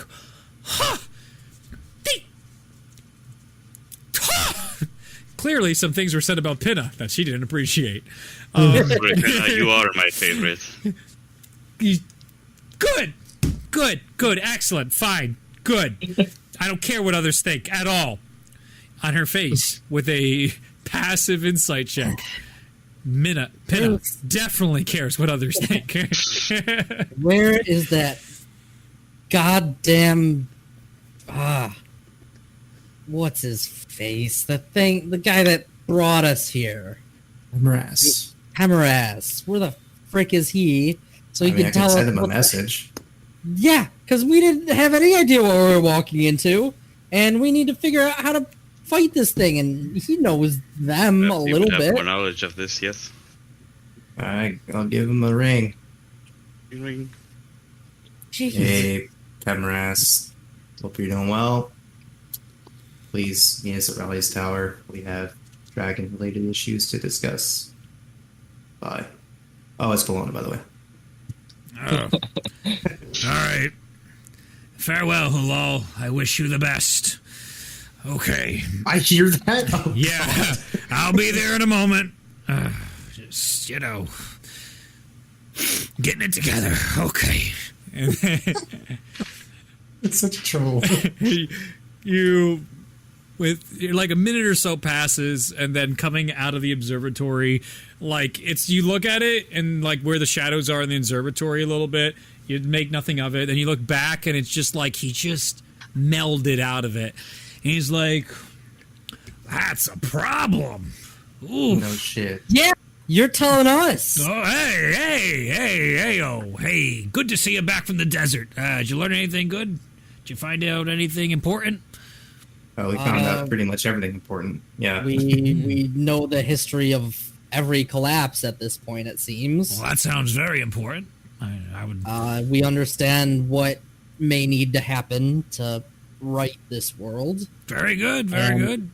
We know we have to also construct a weapon. Is it our group that has the blueprint, or is it the other group? The other group has the blueprint, but we know we literally saw the weapon being Yeah. used. Gotcha. We know how Yeah. we saw what the pieces were from Gotcha. an external perspective. And what pieces do we have? I can't keep it all together, man. We know where the orbs are. We know where most of the stones are, but we also know the moonstone is currently in the process of being forged by the other group. Okay. And then we have to figure out how to make the rest of it. Okay. Well, the good news is I've been doing plenty of busy work behind the scenes with all of you. You were gone for about 7 days inside the dark desert, and your counterparts there seem to be having a great time inside the Temple of Melora. So hopefully they'll turn up sooner or later. But I got a lot of information out there of what's to be made of this skybreaker of sorts. Sounds like this will be the key to our fixing of problems, especially problems that size. That problem. Yeah. How do we deal with its ability? We tried to get near it, and it puts you under an influence where you want to be friendly towards it. She's charming, isn't she? But real prick. How do we fight against that? Well, the unfortunate with her is it's more an attack she has. It's this kind of like ongoing attack each of the dragon gods have. Let's see, you guys aren't really aware of this, so he goes in his pocket and he takes out almost like a pamphlet. Yeah, there you go. Hands it over to you guys. I put that together to make things easier. I just go to my library real quick and grab an extra copy of it. Yep. And he's like, I was making a bunch of these for the other groups. I've been visiting with them too to try and get them prepared for everything that most likely is going to happen in these difficult times. But Brian will have a copy soon enough, and the rest of everyone that matters. All right, dealing with that. As he looks back over at it, every time he looks at it, you almost get like a jump out of him. He's just like, all right. So how do you deal with that? Well, it's continuous. It keeps going. So I even resisted its ability, and it still came to me. Yes. Well, there is something we can do about that Halal has now entrusted me and her good old disciple Austin Frostborn with, so we'll take good care of you with that. But that's sort of a point of no return, so that doesn't really help us right now. What we've been doing is we've actually had the Valkyries distracting the dragon gods to the best of our ability while you've been out doing the important things. We could maybe try to contact them right now and get some sort of distraction of sorts. Or if we can get the dragon away, we can get the people away, because all the people that are there have been basically constantly revelrying for 48 hours straight. Oh. They are... I mean, Pinna just came out of it, and she was... She was aging beyond what she should be. Oh, dear girl. He puts a hand on her, and you see, like, a glow of his hand. She's like, oh. And it's like, yeah, you should feel better. Yeah, this is what she does. It's not, according to Pinna, the dragon is rounding up everyone that's close to us to try and distract or hurt us. Is that so, young girl? You see Pinna look at Pemaraz. Yeah, she seemed to want it as some way to keep power over us, try and use us against all of you to stop whatever you're doing. You see him nod. This might call for more drastic actions. Well, for one, I can't be caught, seen, or talking to her, so I'm out of the question. The Valkyries aren't as likely to fall to the charm, but we also don't want Valkyries falling to the charm. I think there might be one individual that might be immune to such stuff. Hate is a very, very, very, very, very powerful thing that also drives spells that do great things. I'll be right back. And you see he walks back into the shadows. As you guys Well, start... going to ritual cast telepathic bond so that we don't have to burn spells anymore You got it. to each other, Uh, including Pinna. Pinna's happy, but also as you sometimes you get Arrhenius just like tangents in her mind that go real fast and she doesn't even realize she's talking out loud. That happens on occasion. And sometimes spell stuff too, just like strange like Ralia teaching. She's like, Ralia's here. What did Ralia? Oh, you remember that time Ralia did this? And she made sure that makes a proper spell. Mm-hmm. Very good. And Ralia, you sort of get this like, good girl. Yeah. Yeah. But also, a little note, Yeah. add a mute button to this function. Yes. Very good. You guys watch as all of this continues, and If it takes more than like 10 minutes for him to get back, yeah, I'm gonna walk down to the bottom of the tower and go outside. yes, And just to see if it works, Yeah. I'm gonna do a few call outs of Hail the Darkness and Hail the Light to see if either of the goats show up. yeah. As you call out, you wait another couple minutes. They haven't returned in over 10 minutes yet, or he hasn't returned in 10 minutes yet, and then you might get the sense that the revelry might be a little too loud for them to hear your calls right now. If they're still trying to pillage what's technically part of your shit. Yeah. Does it seem like they're immune? They never looked, so you don't know. I never paid attention for them when I was under the spell. They No, were that's fair. they were pretty charmed, so it was overwhelming and tough to. They're also the two of them are also literally gods. So Yeah, so that's why I doubt figured they would be under the same. They're chilling. All right. They're doing their thing.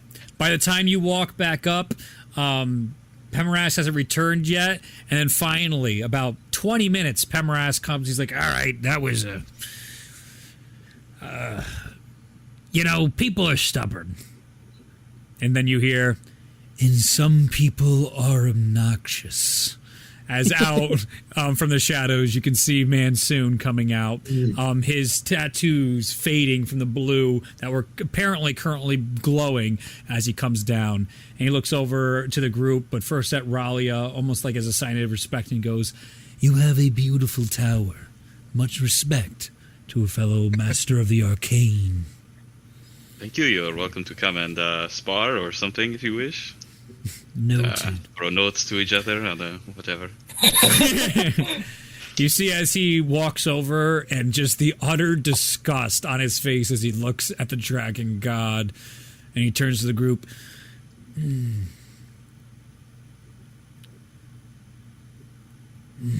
Just the fucking like bulging of his vein. And I'll try to explain in my best attempt like what the effect was, so that he has an understanding of it. Fascinating. This is in line. I have studied for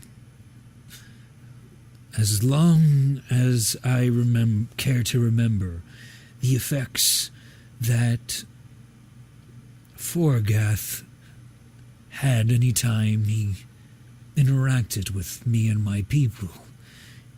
It stood to reason that they would have the same or similar effects. Regardless, I have built up quite a tolerance to such abilities and such things I can try to teach each and every one of you, but it would take too much time, and potentially your friends would be dead, and that's not worth having. Not a single life should be taken by any of these gods. So here's what I suggest. I'll try and give you an edge, temporary in nature. Get those who matter out as fast as possible. And then I will drop the world on top of the creature to get its attention. And as I've been doing with Foragath, we'll play a nice game of cat and mouse until they can't find me any longer, and hopefully that'll grant you enough time to free your friends and folks. Okay. That will... I mean, as if we can get the dragon away for a brief period, we can move as many of them as possible. If we move them, then they're less in danger. Oh, Open up the you gate. know what? He looks over, and out from the shadows, a bunch of dark black cloaked individuals. One he motions for and comes out, takes off the top of the hood, and you can see the skin isn't as sunken in as it was before, but definitely still looks like there's all sorts of similar magical runes on the body. And you recognize the face of Hela Thornton come over, and he goes and gestures, and she seems to immediately know exactly what he wants.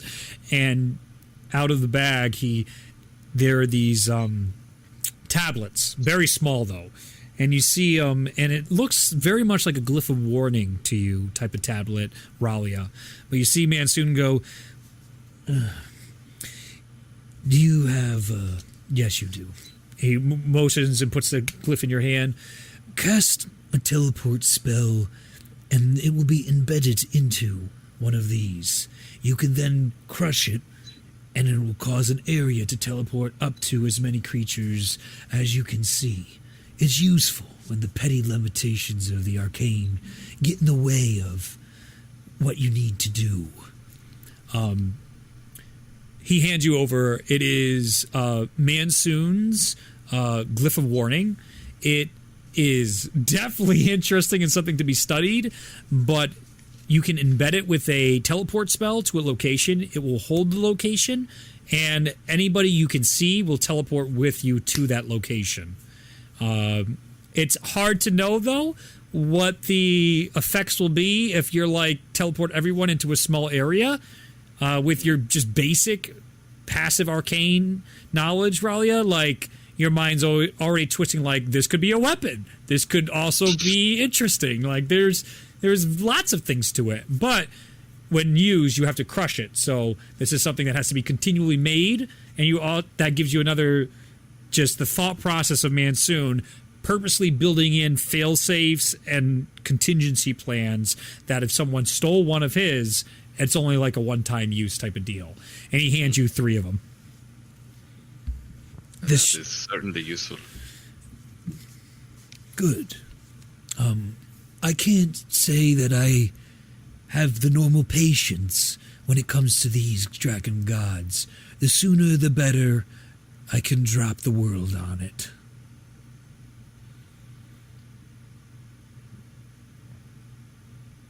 All we need now is see. Oh, right.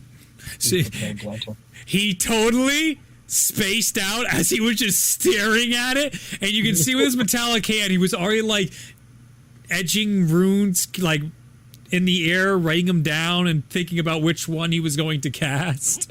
He's like, oh, right. And he turns towards you and he grabs Hela, and Hela puts an arm on him, and then another one with a cloak puts an arm on Mansoon, and he goes, how many of you are going? We should all go. All go? All 5 of us? Hold hands like you like each other. We do. Hold hands with them. Everyone holds hands, and he just puts his arm on one of your shoulders, puts it on Ralia's. You can sense No, which arm? Oh, not the metal one. He puts the normal hand.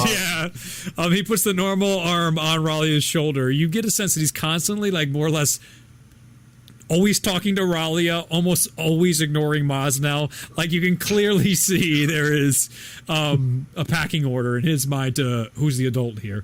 And you guys feel a spell. This is, I would say,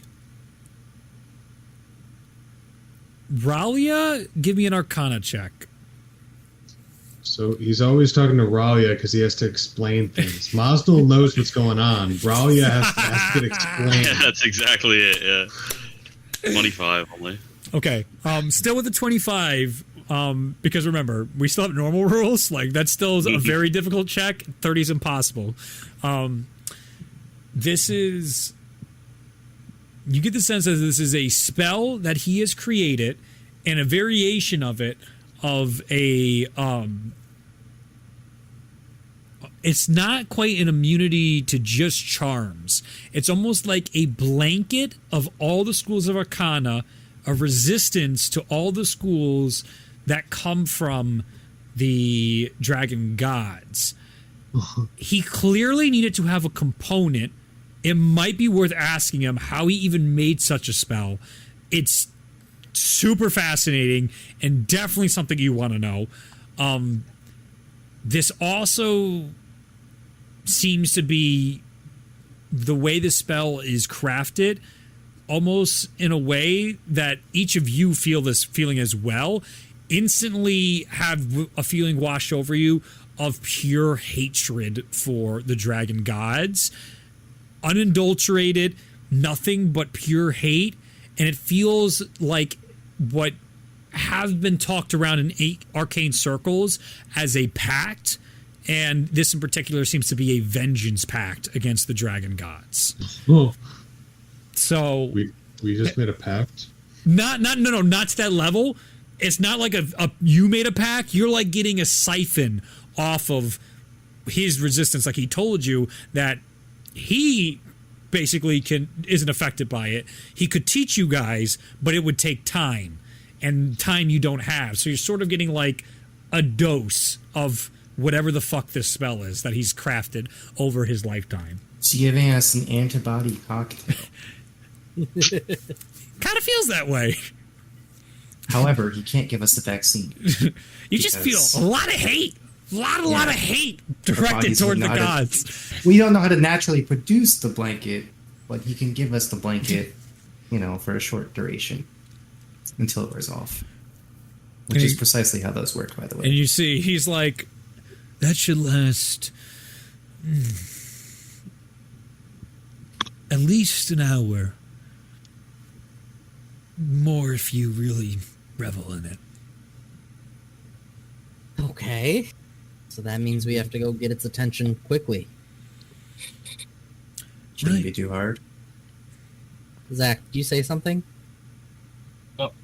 Oh, I thought I saw you say something. I was going to say you're muted. Not this So time. Give me a message when to destroy the dragon god, so I don't end up killing anybody bystanders. What's the radius of the spell you're planning on using? I imagine he's probably going to destroy the entire town. I'm going to try not to destroy it all, but I can't promise I won't destroy it all. Okay. So, is here a safe distance? Here is good. Okay. As he looks at the tower again, he's like, very good. Are there any clearings outside of the tower? Any areas that might be a better facilitation of people being there? Well, you're all very familiar with this really nice area that's away from the town that got exploded. And then another even better one that even fewer of you know about now that also has a very hospitable cabin. Both those locations are nice locations close to town, but far enough away from town that could be a safe distance. Oh my God, is that not plugged in? Did that just die? No? What's happening? What just happened with my computer? Oh my God. The OS just crashed. That was crazy. It's back. Okay, sorry. My notes. Oh. My beautiful No notes. interruption at all here. That's weird. You're freezing We're good. too? Did you freeze too? It was just a normal skip. Just now it skipped. What Just for a second. For 1 second. All right, whatever. Okay, we're good.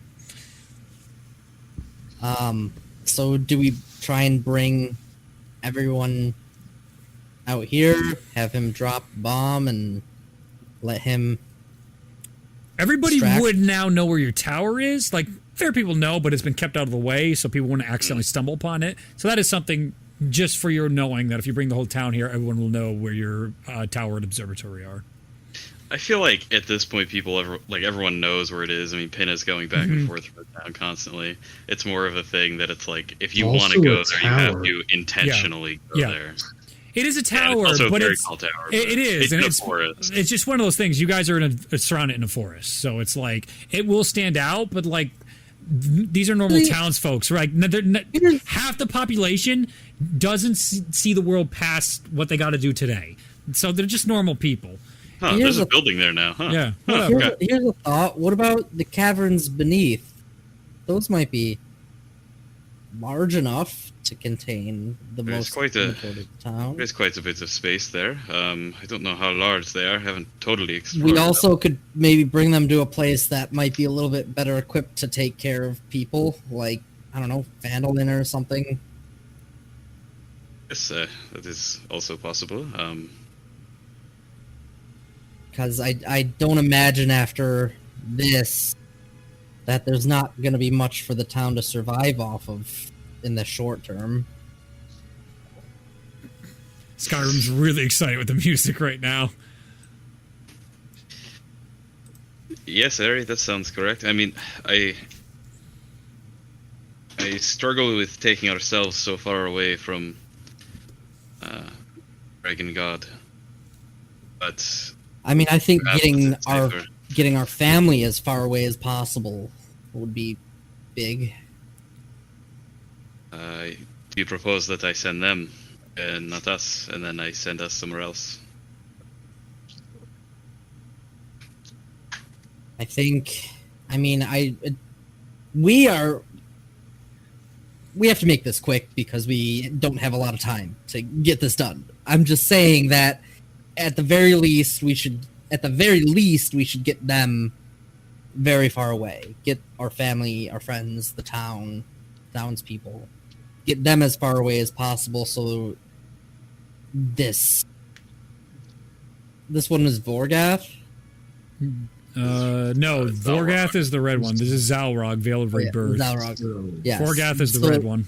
Warden so of that Flames. this Zalrog doesn't have the ability to find them at least for a while. Because I imagine it probably just waltzed into any sort of town and just asked whoever was there, hey, how do I find this? Where do they live? And they would have just told them. So if we put them in a place where it's far away and it hasn't visited, then they've got a better chance of not being collateral. Okay, well, I suppose you can just try to bring everybody Vandalin. Maybe like outside of Phandalin, we could bring them Right, maybe yes, to like I the was going to shove like them the- into an all-in-one inn or anything, but we could do like the entrance to Wave Echo Cave. That was a big plane. it was quite a distance though from the village, I believe. Yeah, it is. That's a hike from Phandalin. Or at least on the outskirts. I mean, we saw where the Cobalt Wolves had been encamped. Yes, and even perhaps the Cobalt Wolf encampment is some remnant of it that they can stay for refuge. Maybe. It's been a year plus, remember, since the war. Hmm. But you guys have no fucking clue what the rest of the world's doing. The world's going on, but like, you know, who knows? I'm gonna change the music. Not because you guys did anything bad. I feel like this is too upbeat for this serious discussion. No, there's the matter of getting people grouped up so we can actually teleport them all. How do you suggest we do that? Well, supposedly I will be able to teleport anybody that I see, so it only has to be within eyeshot. So can we theoretically just give you a bird's eye view of the town and you see everybody? Yes, theoretically.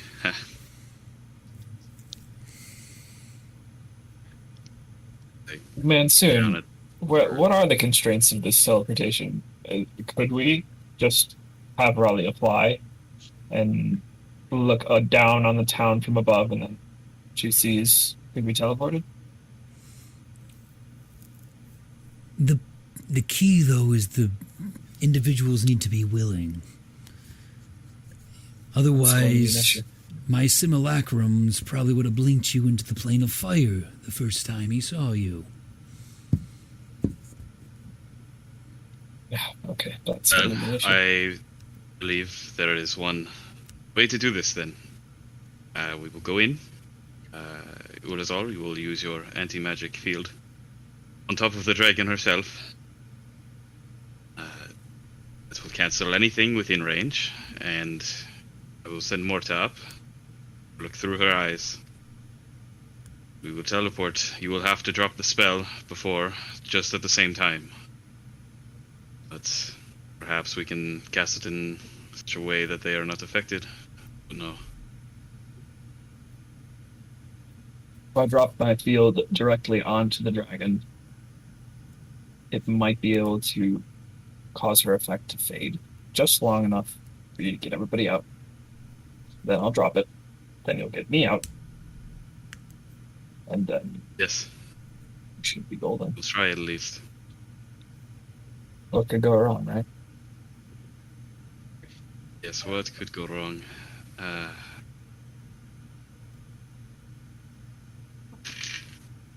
It's our Alright. only chance. Does everybody agree with this? Makes sense. Sound. I could try. What should the Sound rest logic. of us be doing? Just be ready to fight. Surely the dragon will not take kindly to us canceling out her magic, so protect myself and protect Ulazal. Do we want to try and split its attention? I mean, I understand how the effect is, so if I go in alone, I'll draw its ire, and I could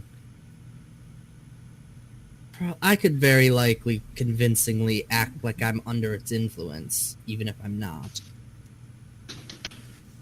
That may be helpful. I think we can take as many approaches as we can to convince this thing not to just lash out and kill everybody. So Maybe if I go in alone and I act like I'm under its influence, and while I'm doing that, try to keep it distracted so that you can maybe work to get closer and place your thing on it. Question. Mm-hmm. No, this is for my friends. Sure. I'm gonna go. You keep You talking. know- I gotta go pee again. I'm drinking a lot of water. You don't Sorry. suppose Keep that, going. that the dragon would have noticed you teleport out, though, right? And I assume in that moment, potentially, maybe she would have noticed your distinct presences, you and Ralia. Maybe someone else could go and pretend to be under the spell. Although I can't think of a better option. I'm not a good actor, and neither is Ulazal. So, I mean, maybe it seemed like it was distracted in the moment we approached. It didn't I don't want to take any chances. interact with us. does seem quite lackadaisical, but That could be a disarming feature of what it's doing. But also, it saw me. It would have seen me under its influence, and Ralia not. Yeah.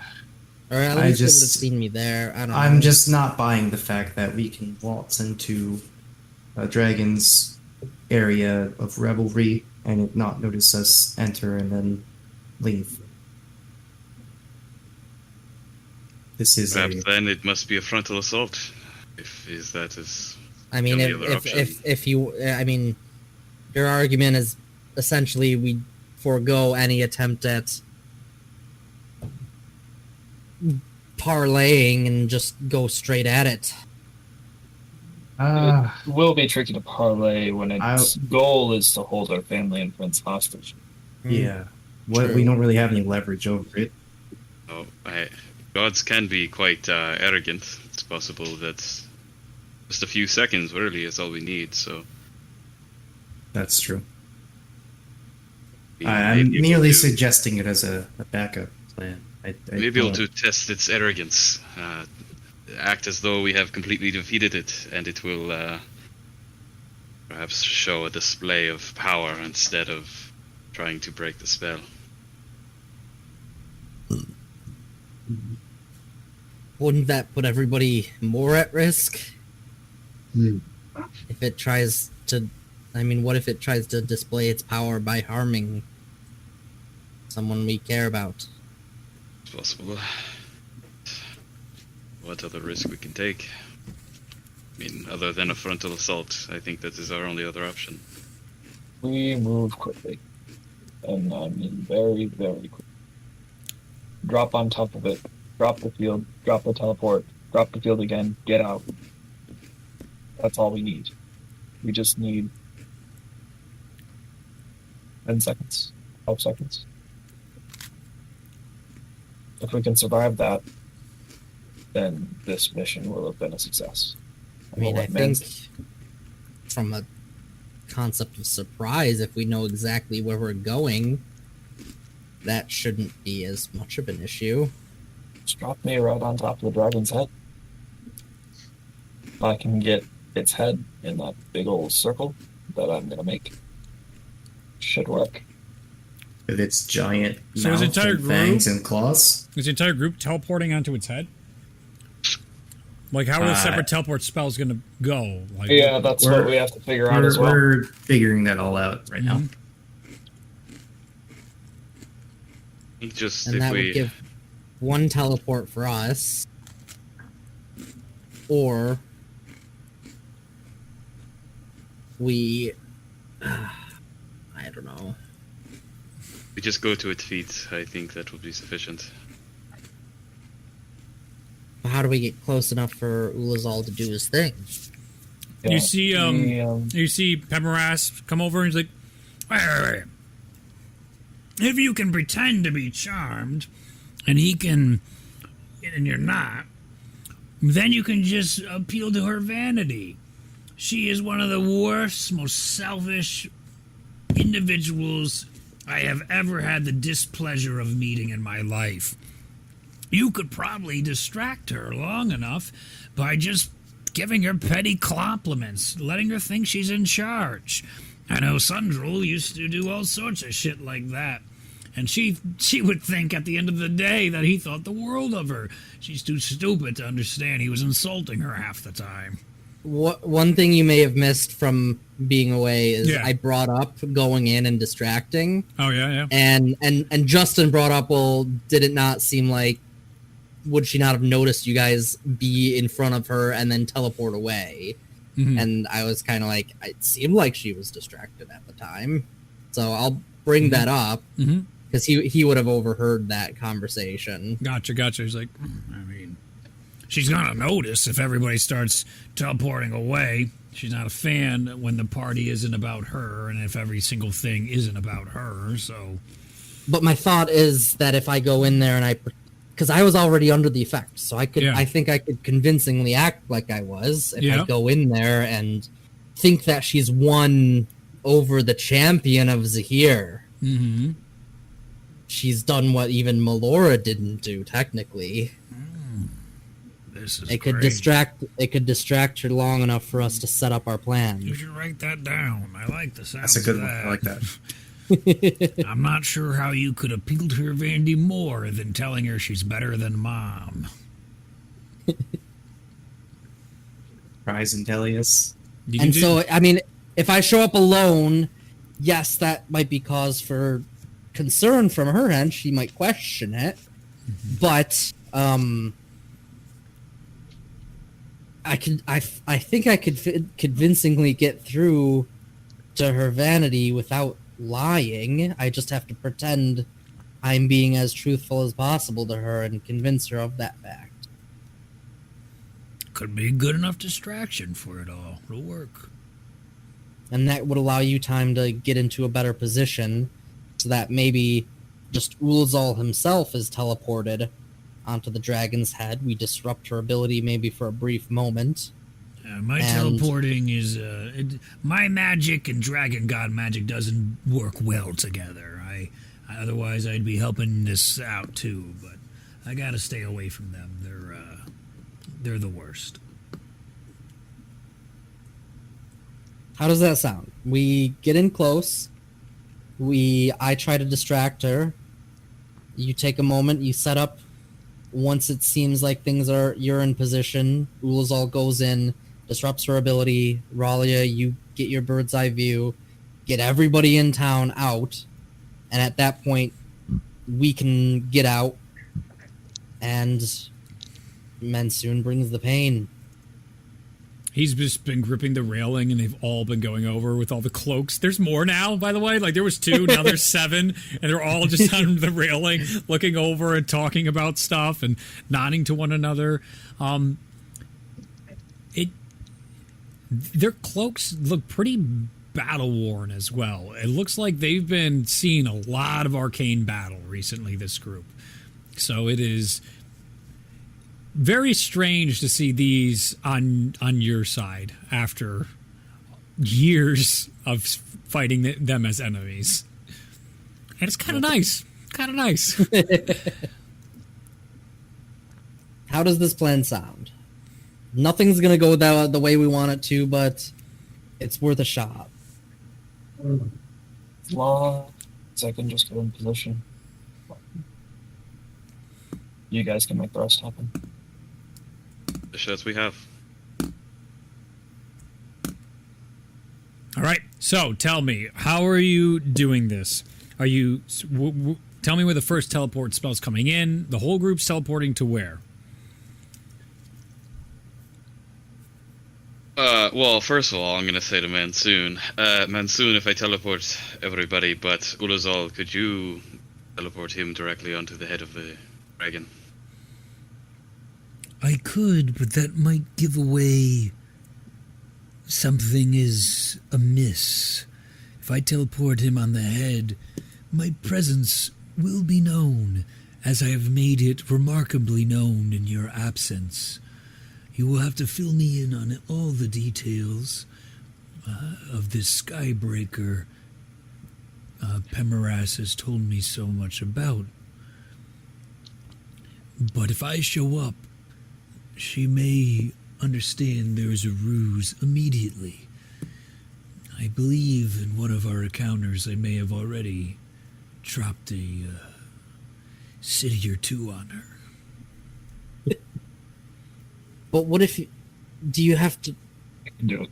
go with Ulazal, or could you send him alone? I can do it. Can teleport do that? Can you just teleport somebody without going Yeah. yourself? I believe so. Hmm. I'll read it Yeah, I'll let me teleport That's cool. 5e. Let me read it. somewhere. Well, you did it with the ritual spell. There's you and... Better than me burning at 9th level. This Appreciate you you letting me do that. Yeah, or always open single up a gate. object.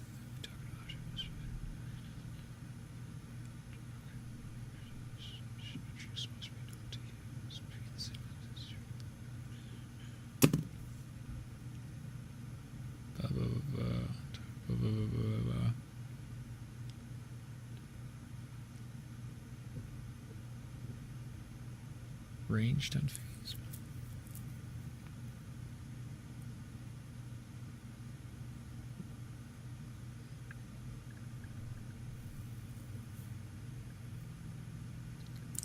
Man, this is...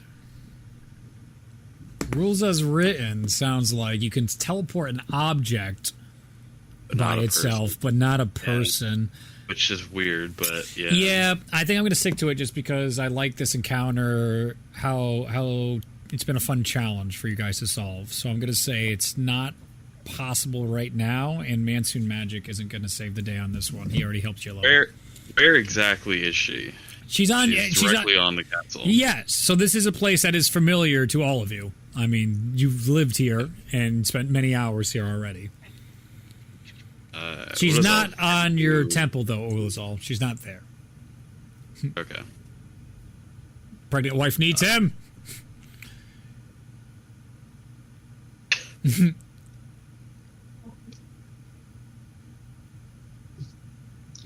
We can, in the meantime... Oh, Sorry about no, it's fine. You have a pregnant wife. Like, that's more important. that. So, I can get myself over there. I can cast Gate. It's I would prefer not to, because then I pull the spell. But if that's what we have to do, that's what we have to do. Oh, haha, that's funny. I forgot. I can do that too now.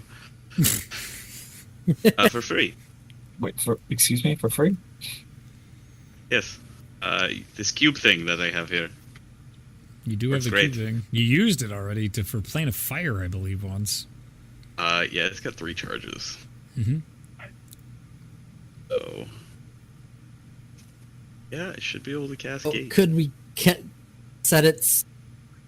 Could you open that right as accurate as you would need it to be? Probably.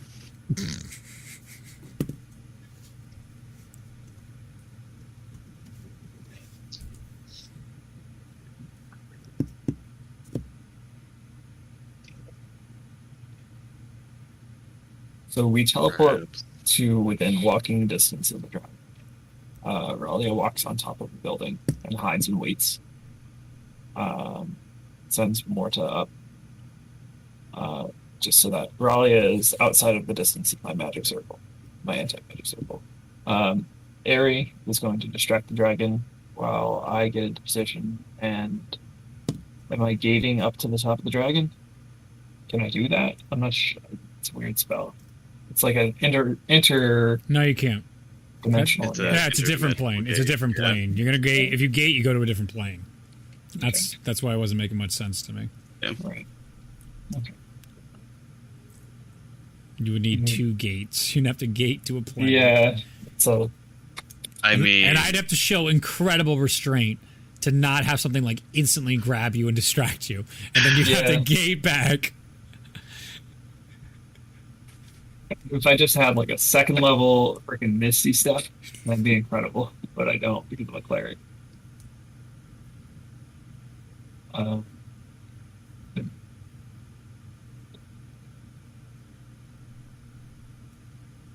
So the radius of the anti-magic sphere. I'm sorry, if you have a, tell me the radius. I know it's already, of course, but I believe it's a 10-foot radius. So if I can, I'm gonna try and get like the head. That you Inside you of it. you can see the head. It's not. You could maybe get a bit of the head. The head itself is as big like as a house. Like dragon gods are massive. So like you're gonna get a little bit of it with your anti-magic cone. Not the I whole can get thing. its brain Yeah. inside of the anti-magic field. That's the idea. Like just enough to suppress the effect on it, so that they're willing to teleport.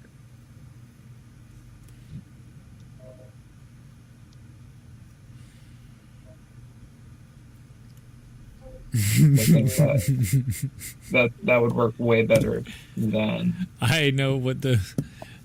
I just thought about a solution. That's. You. One thing I didn't even think about that.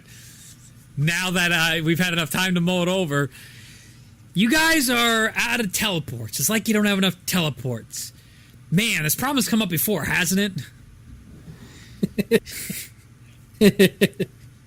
With our last group? What did you do? What did you used to do?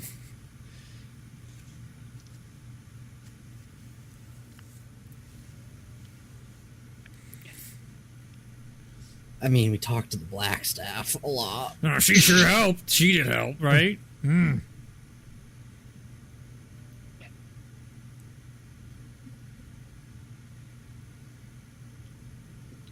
That's true.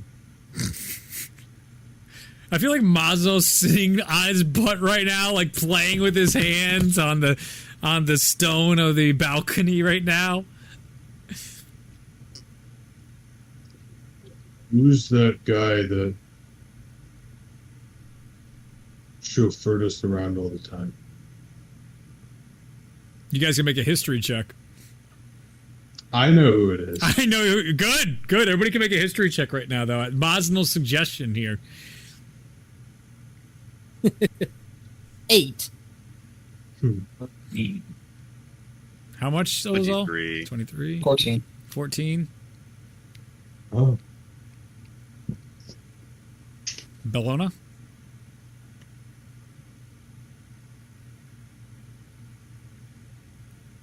$18.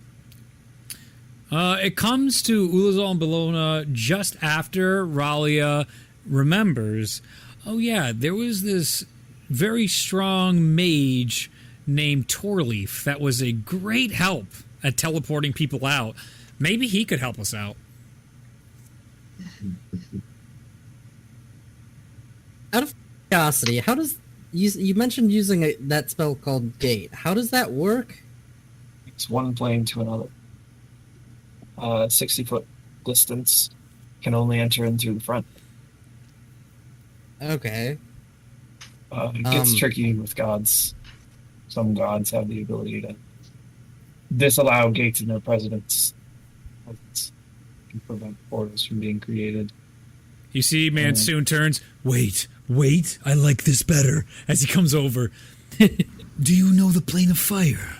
Or the plane of... There's joy on his face as the metal hand is almost like caressing yours right now. You go there, and instead of me destroying it all, we send the dragon to somewhere else. I'm He glad looks to you. I'm glad I didn't have to metagame this. He goes over to you and he goes, Brilliant. Airy it is, right? Brilliant. Yes. An excellent idea.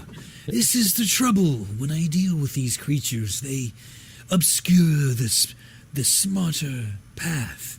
Too much rage does that to a person. Because out of game, what's the last effect that Gate does? You speak the name of a creature and it draws them in to where you are. They get yoinked. They get yoinked to wherever the fuck you currently are. All right, new plan. So literally, you could have one because it only lasts a minute. So you could have one person go through a gate, go to the plane of fire, create a new gate in 6 seconds, call its name as the casting of the gate. It drags the dragon through, and then you just walk out the other gate. Cancel both of them. Right. Very good. Very good. So, have you seen the plane of shadows? You know how to call a gate or to the plane of fire. Yes? This is very important. Yes, very easily. Good. Okay. Excellent. You do that, and I will do it as well. The gate should be large enough for our friend. see, he looks I over. mean, I can use it twice. It is fine. I can go. No, it'll be... Definitely, yes. Do that, too. Yes. Very well. This Mitsune has been very emotionless when you work with him. Only one topic seems to make this individual human again, and it is anything dealing with the dragon gods. So, plan is we're sending. Plan is we have somebody who can cast gate go through a gate to a different plane. That gate stays open for a minute. They only need 12 seconds, basically. They go in, they speak the creature's name, a new gate will open, drag that creature to where an unoccupied space nearest to that plane, and then whoever's there literally just walks out. Because even if they're under the charm effect, it makes you feel exuberant and giddy about it, but it doesn't remove your agency. So as long as you walk through the portal, it can immediately be canceled by whoever cast the gate. The dragon's stuck there. Well, don't we have protection against that anyway? Yeah, we do. That's true. We have the protection. Yeah. As all of a sudden this rage of hate bubbles back to your mind. Oh, I fucking hate those dragon gods! Like it just at the mention of it, everybody feels that at once. I can go there. I can. I don't even have to use gate to get there. I can just plane or shift with this box. Summon the dragon. Walk through the gate. Close the gate. That's it. Well, the idea is that you open the gate by the dragon. It drags the dragon through. Are you on the? You have to be in the other plane to summon it to you. Oh, is that how that works? Oh, You have to be in the other plane, and it summons it when you use gate. Mhm. If you use the opposite effect, you call the creature's name, and it opens a new gate where it brings whatever Where the dragon creature you is, and it brings called it over. directly to you, where you are. Gotcha. But the reason being is you want to have an exit, and you don't want it to be the gate that you just opened, which summoned the dragon. Gotcha. Hamaras, do you see me on this plan? Oh. You see- know the most about these creatures, I think. A whole bunch of like Ralia trinkets just fall from his hands, and he catches them all. He wasn't stealing them. You're certain of that, but he was definitely being a nosy. Ouch! Put some stuff. What are you doing over there? Nothing at all. Right. Do you, we'll pay, do you have pay- any? Do you see any flaws with this plan? Do you think? Well, it I might was going work? somewhere with this. Yes. Can she cast Gate or any sort of teleport to remove herself from said prison if we were to trap her there? All the dragon gods tried quite a lot of ways to get out of Cinder. They were locked there, and so was I for quite a time until your friend Melody ripped me so unceremoniously from my home and to this place. Anyway, what is possible is she should be able to get it out of there, but enough time should pass for you to do what you need to do, get everybody to a safer location. If she comes back, well, she doesn't have anything over you anymore. I mean, well, if we also, have, could we she re- resist we the need- effect? No, not with Gate. And no. I know some of the brothers and sisters have certain properties, but in terms of Zelrog, admittedly, she's probably one of the weaker ones. Once you get past her charm, in fact, I mean, there's not much more That's all to she's her. got. Okay. But it's really good. Like, I'll give you Simplistic. that. No. But, Yeah, it's a good charm. you know, she But if you doesn't don't have to go disrupt into that charm. Magic, or and he points back to like Bostel still has like he's like taking out the pamphlet he handed out, just be like, yeah, which one again? Refreshing on it, and he just points out to the names like, it's not as bad as some of the other stuff on there. Nah, I think you're good. Nah, have at it. I mean, what's the worst that happens? Sounds like we have a plan then. All right. Completely circumvented going in there. It's good. And Mansuna, you're fighting her in this other plane? No, I won't be fighting her. I'll be helping to draw her into the plane. Works for me. All right, so are we going to the plane of fire? I'm Yeah, not fucking so going. Raleigh should probably stay on the plane. I can go, I can with go Mansuna. myself. I don't think it is an issue. Right. I'm suggesting that you stay here so that you can get a jump as soon as the dragon falls out of this plane. like what if we have is Ulazal opens the gate to the plane of fire. Mansoon goes through, brings Zalrog into the plane of fire with his own gate. Once there, Mansoon walks through Ulazal's gate, closes it. They both close their gates. Zalrog's stuck for at least a few seconds to give you the opportunity to immediately teleport in. They'll be out of the effect. They're going to feel like shit, but everybody in the town will be out of the effect. And you can immediately teleport. You can do what you want to do with Mortha. Teleport everybody out of the town. So that by the time Zalrog has the ability to come back, everybody's gone. We literally just need like 20 seconds. I don't know if if that is necessary, to be honest. Theoretically, what I can do is planar shift, bring myself there, and then use gate, bring her to me, go through the gate that I summon for her, close it behind me. There'll be no issue, nobody else needs to move. Orsa goes up, and we're gone. Nobody else But needs what to do about anything. But what about the people in the village? Don't we want to get them out in case? Yes, the gate that I summoned to bring her through. I can just walk through. And Right. close behind me, Through. I will be where she is currently. Through We'll a send dragon. Morta up and Which teleport. be on top of the castle, and then he sends Morta up from there. And It's I not Just gonna- you just pass each other through the doorway. Gotcha. Yes. You don't see an issue with just casually walking past one of the dragon gods? I will distract her.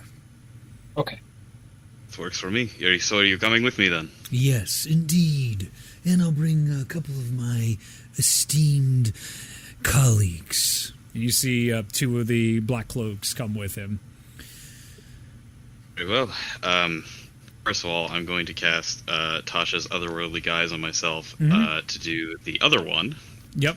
So you see Ralia transforms into a more demonic visage, and she's got bat wings, and she's now immune to fire and poison damage. Dope. This is awesome. All right. Takes a step back. Go. So you're casting it, right? To go to the plane of fire? Planar shift. Yep. All right. So you cast planar shift, the portal opens. You guys walk in to the plane of fire. It is immediately way too hot. Everything sucks, but you're resistant to it, so it sucks a little less. But even resistant and even immune individuals, it's the fucking plane of fire, and it's hot. Unless you're a fire elemental, this place sucks. So you're on solid ground, thankfully, but like arguably, is it magma? We don't know. So yeah. Mansoon and all of you guys, your wings are out and they're just hovering a little bit. Just you're getting a clear look of so uncivilized right now. All right, so you're gonna cast now another planar shift to bring in a dragon Well, I cast god. Gate. Gate. to No. bring the dragon Yeah, god. Yep. Thank you. And by speaking the name of the creature, Yep. it creates the gate and automatically pulls the that whatever creature was through into your current location. It's Roadhog's fucking season 1 of Overwatch. All right, so Ralia. She pulls out the cube. Yep. She speaks. Not the cube. Zarog of the Veil of Rebirth. Mhm. This is the button for the Plane of Fire. You got it. And summons her to me. All right. The portal opens above, and you can see the lax nature, the head still bobbing, and she's still talking with all the crowd. And all of a sudden, her wings start slowly being, like, forced up into it. And all of a sudden, her head snaps immediately to a completely different Demeter, looks up, and you can see her, like, just start getting... From a distance, it's tough to really see. Ari, you can see pretty well, but everybody else, you're sort of just trying to get. I don't think any of us were with them. I think it's only Ralia. Yeah. And Soon and No, no, but you- I'm saying from the tower. watching You her. guys can see it from the fucking tower, a million yeah, miles but away. then Yeah, open up. yeah. And what you are hearing, though, you hear from the dragon goddess. She just goes, "What trick is this?" And she looks. She's like, "Wormlings!" As she starts to be pulled through, and you see Mansoon. You know, all they say is wormlings this, wormlings that. He's already a spell is coming on his hands. You can see things being cast. He's like, You think they could come up with something more interesting in all this time?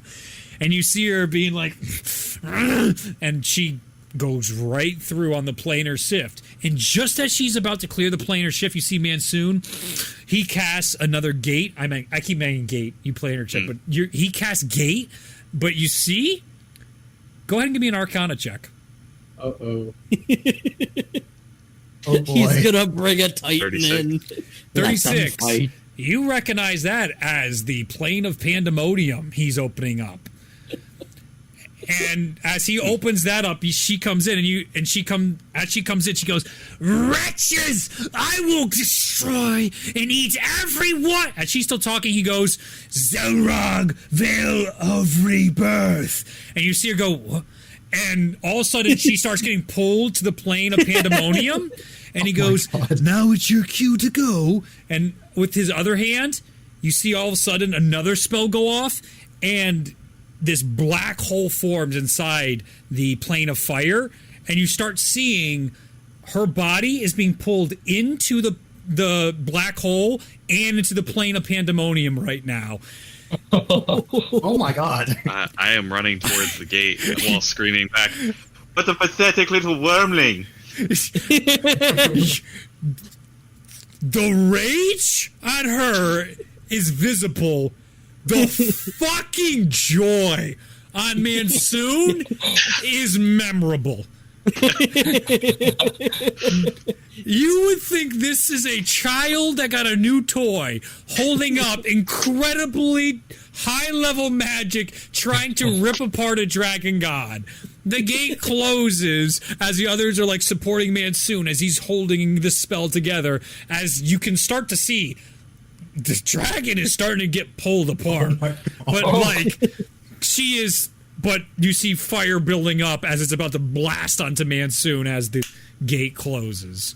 Ralia, you have at least a few moments before that comes back. You realize, as soon as you guys mentioned this plan, Mansoon had a much different plan. I will be communicating that through our telepathic link once I get back onto the material plane. You are here and surrounded by people constantly vomiting. Everybody now is just vomiting and going sideways and instantly going pale. It looks like Woodstock gone wrong. All right. Throw Morta up, and she's flying up until I can see everybody, and like really give it a good look. Not like I'm sure everyone's barfing, so it's probably not that hard to find them. Give me a perception check.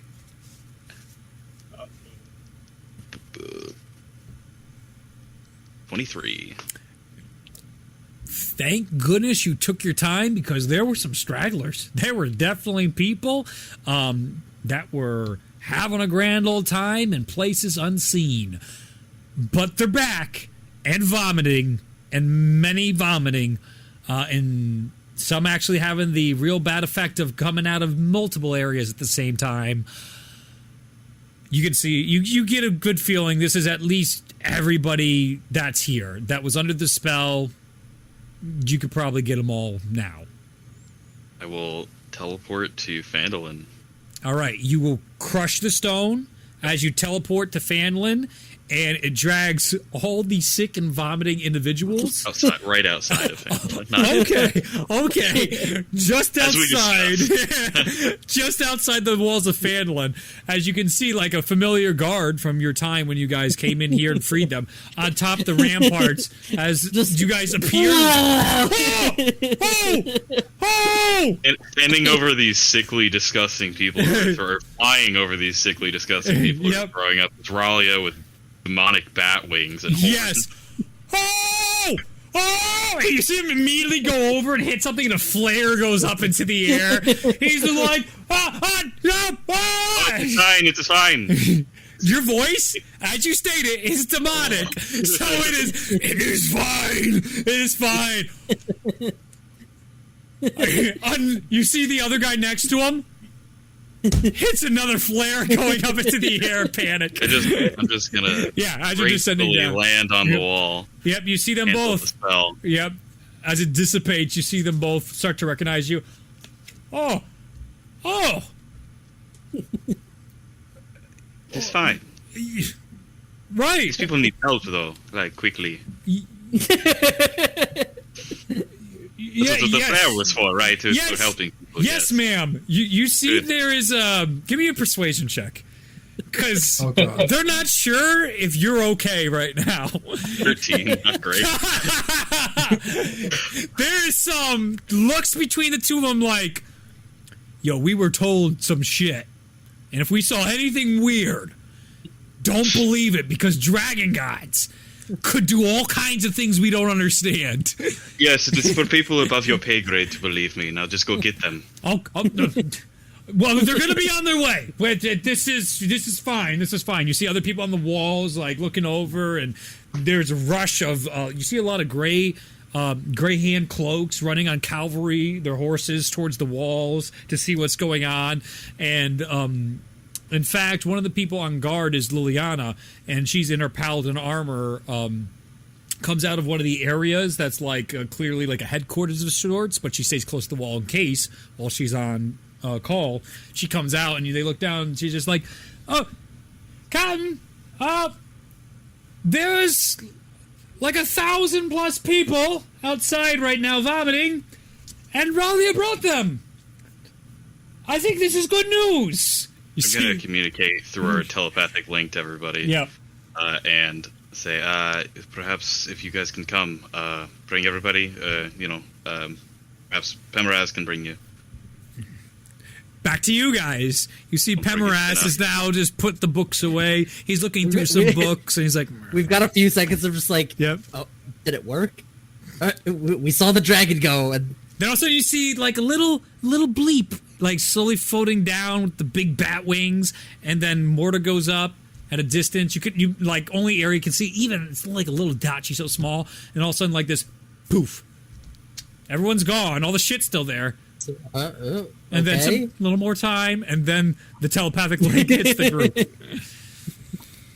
All right. Memorize. It seems like the plan has worked. Can you bring us to Bandolin? Oh, yeah, of course I can. There's near problems. One second. I'm gonna go downstairs Yep. and get the what's his face? Crawler. Death crawler. And make sure we're not just like leaving him abandoned. He wants would have it.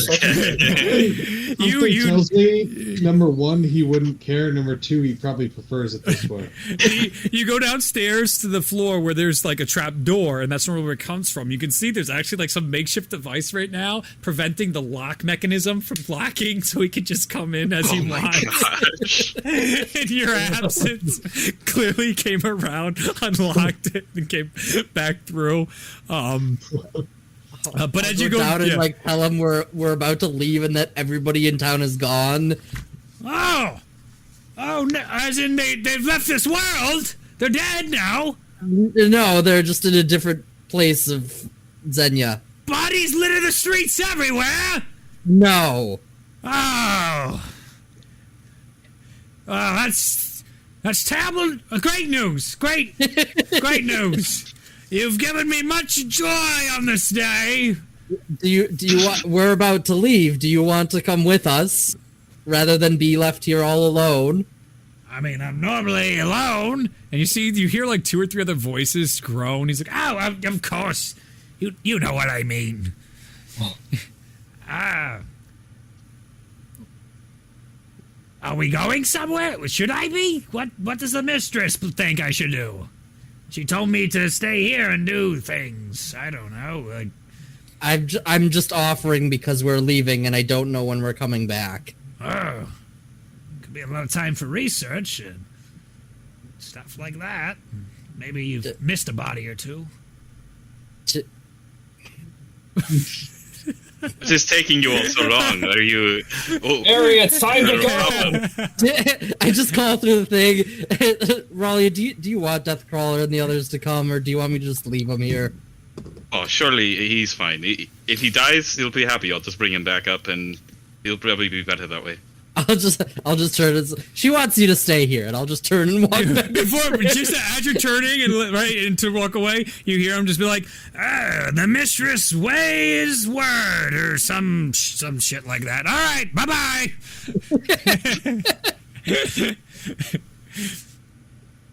All right. So Pemeraz comes up and he's like, "No luck convincing him to leave. Interesting lot down there. All right, come here, everybody. Get close. I hope good old man soon makes it out all right. He'll be fine. Here we go." And you guys teleport. You find yourself inside Fanlin. So let's go with some different music. I need here and then here. Probably is feverishly casting encode thoughts to remember all of these things that that man soon had done.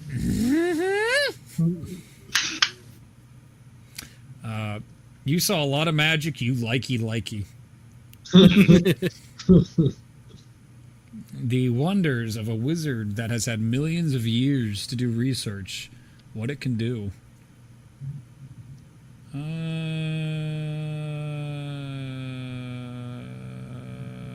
Trying to get decent music for this. It just seems like we're in a weird place. Let's go here. It's like it's not super intense, but, you know, it's not Skyrim happy-go-lucky shit right now. Let's try this, and if this sucks, we'll just stop it.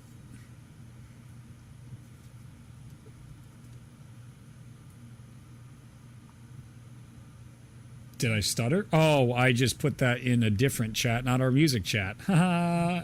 I just sent that to myself and gave a command and then looked at me like I'm a moron. It's like, yes, you texted. Good job.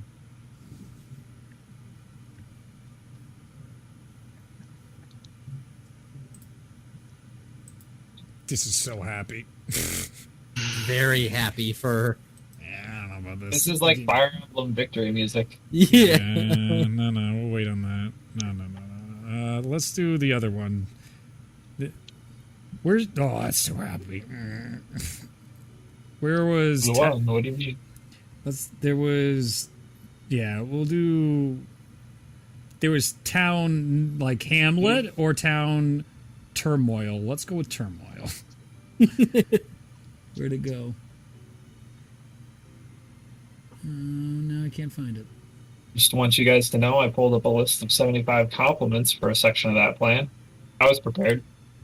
That would have been fun too. I was really looking forward to that. I mean, I've got ridiculous persuasion and deception. I am a face for a spy, for a rogue. So it would have worked out, I think. And both of them are proficient, so my minimum persuasion is an 18. My minimum deception is a 24. That's pretty good. I think your persuasion might be higher than Tellius's, actually. Really? I have to check. My +8? It might be a tie. There you go. Although I do like the plan that involves ripping and that's That- pretty memorable. Was also awesome. Like I could just let's go. You got him giddy. All right, you guys are back inside Fanlin. You guys teleport there, and Pemoras, like every time you teleport to, he always seems to be on the opposite side of where other people can visibly see. So like you all teleport facing Liliana, who's coming up, and all these guards and everything, and he's directly behind you looking at all like the vomiting people. He's like, oof, that's rough. You can looks to you as always like you have a lot of work to do down there. Yeah, I sure do. Hey Liliana, can you get some medics out here as quickly as you can? With the whole group here, almost instantaneously, people are understanding the situation and going on. The gates open up, and the clerics, you've seen Sister Geraldine going out there. People rush to the aid of helping the displaced town of Jingzhou in the meantime. I will go down and explain the situation. Yes, easily enough, and people take it with an order. Within the hour, people are able to get into the town, get assimilated, start to get stable. And I would say at this point, Pemoras, since he's here too, is able to point out, goes over to both Ulazal and Ralia. So, for every day or so underneath Zalrog's spell, an individual loses about half their vitality. And that continues down until they're just about on the cusp of death, and then she'll keep you alive for as long as she chooses.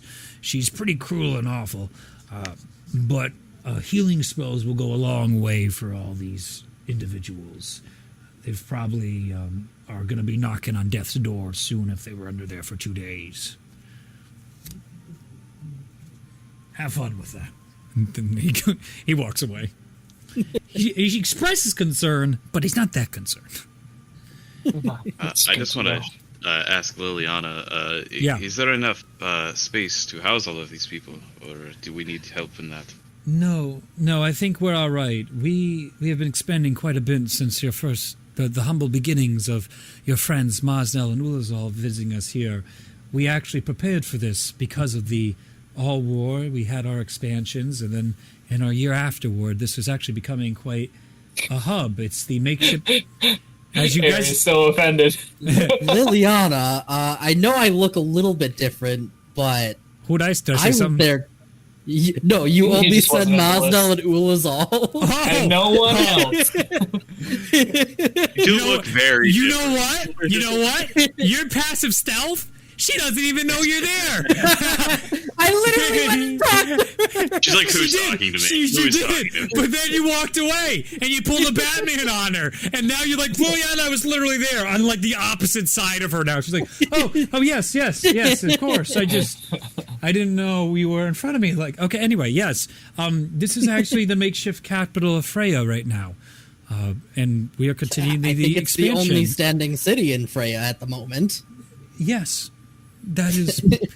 We're getting there, but yes, it is. It is in rough shape. There are other cities, but ours is doing very well, and with its proximity to the forge, it's sort of given that. What's this music? I'm curious. We're gonna go fight a hag in a swamp or something. I'm going. I'll do the Skyrim Night. That's probably better. That's calmer. Give me this. Oh no, this one's like really calm. Cool. Let's clear, then play. All right. Can't go wrong with a staple. All right. Yes, but we're fine. You can actually see there's multiple like towers being produced. There's barracks, expanded livings. The whole place seems to be like on perpetual construction and constantly getting better since the very humble beginnings the three of you have seen Fanlin from a dirt town with no walls and a ramshackled city hall to now something that resembles a very cheap version of Waterdeep is astounding. It's been about 6 years, but it's astounding to see the progress. I'm just gonna go around. Anybody who looks like they're like about to die. Yep. I'm gonna cast Spare the Dying. And Yes. since I am a Death Domain cleric. Yep. I can cast it both hands, one each, double cast. Mm-hmm. And I'll say, Pina, come with me. Learn as I go. Yes. Help if you can. And she joins in step with you as the two of you go out. The clerics are there. You're there as everyone is helping the people through, trying to prioritize children first, who are the weakest, who have the smallest health, to the adults and some of the longer ones. Everyone is doing their best to pitch in, and it's wonderful to see the town mobilize, especially many of the tieflings that you saved from so very long ago still are actually are still here, but also you find them in the positions of leadership in this town. Many of them assimilated in such a way that they are helping with whatever businesses that are being run or the leaders of the town hall that you once experienced. It is Been what, like 7 years? I think it's 7 years. I'm pretty sure it's 7 years since you guys, with the time skips and everything. 7 years since you first saved them. They have had plenty of time to grow, and this city has blossomed because of your choices. By the end of everyone getting pretty settled in, Pemoras comes up to you guys as he finds you all. He's like, oh, there's a nice place Liliana set up for all of you to sleep in. Come with me. Hey, we need to talk some. And he goes and walks his way over. I don't know why I was hunched for him. I just love to death Trawler's hunch. I fucking love it. He's such a great NPC. Before you guys want to go into the place they actually have dedicated toward any VIPs, normally it was meant for the chosen of mind, but they allow other people to go through these areas when they're staying in town. Is there anything else you guys want to accomplish inside Fanlin now that you've spent about 2-3 hours healing people are getting fed? It seems like the town's on its feet. There was a large military force here, but not too large. There's nothing crazy. But it clearly seems like there's been a funneling in your time away since you've been gone for 7 days, what the other people have been doing, all the other leaders in your absence. What time of day is it? It's getting close, I would say, to like 4 p.m., so daylight out. How many? So, How many moons are there? Only one. Good. Gotta keep checking. The Never other know. one's still shattered and moving. Never know. so It's still like in the front, you can still see it Yep. like crumpling. Yep. to alleviate the drain on resources of the town and to help as many of the weaker people as I can, I'm gonna drop a 9th level mass heal and give 350 people 2 HP. Focusing mainly on the small people. That works wonders, and the orbs of Tyr reach out and fly their way into the chests of all the people from your city, and this act once again is painted in a way that just like Ulazal is just stepping out, hands extended, all these beautiful orbs, glowing and falling into the individuals and healing them. It is a defining moment in these villagers' life, even though this is just a spell for you today to do what you think is right. This is something those 300 people will never forget and will tell stories about. Should help. Let's go. Okay. As the group of you find yourself inside a very modest but lavish for its modesty cabin. It has like extras for the modesty that you're used to in Liliana. It has little more like rugs laid down, and there's some extra like fruits in the table that wouldn't necessarily be there, or some stuff that is imported, some wines or ales, Frostborn in particular. And it also seems like some of these might be gifts given by the other cities that are more collaborating with one another more than they ever had before. And there's actually one room that's almost like just a dumping place for those gifts as well in here. It's like, we don't know what to do with them yet, so they're on here. There's a nice fireplace inside here, and there's a bunch of chairs laid out, and Pemoras is putting his hands by the fire and warming them. I believe it is turning to wintertime as it's turning to summertime now in our game. I'm not 100% sure, but just go with me on this. So he's starting to warm up as it's getting chillier. It's like 50 out now as it's getting into the 6, 7 p.m. at night near Fanlin. You're in the changing of seasons. As he looks and he's like, take a seat. There's much to discuss from your travels in the dark desert. Yeah, certainly. And we tell him. Okay, but wait, before you tell him, he goes... First of all, let me tell you what happened with Mansud, because that was fucking crazy. Oh, yes, no, we need to talk about that. Speaking of him, he should be here any moment. You see him looking around? Any moment. Maybe something, and then the group teleports in of Mansoon and his entourage, and you see him look at you, he's like, I think he does it as a power move. I don't like that one bit. He's more talking to himself at that point. Yeah. Given that you're standing here in front of us, I assume that went positively? There's a big fucking smirk on his face despite cuts and blood and singe over the variety of the group. Again, his spells are fading on him, the tattooed runes. And you see him going, things went marvelously. Still, an excellent experiment to prove the invulnerability these gods have. Without it, they are weaklings. Wormlings. Exactly.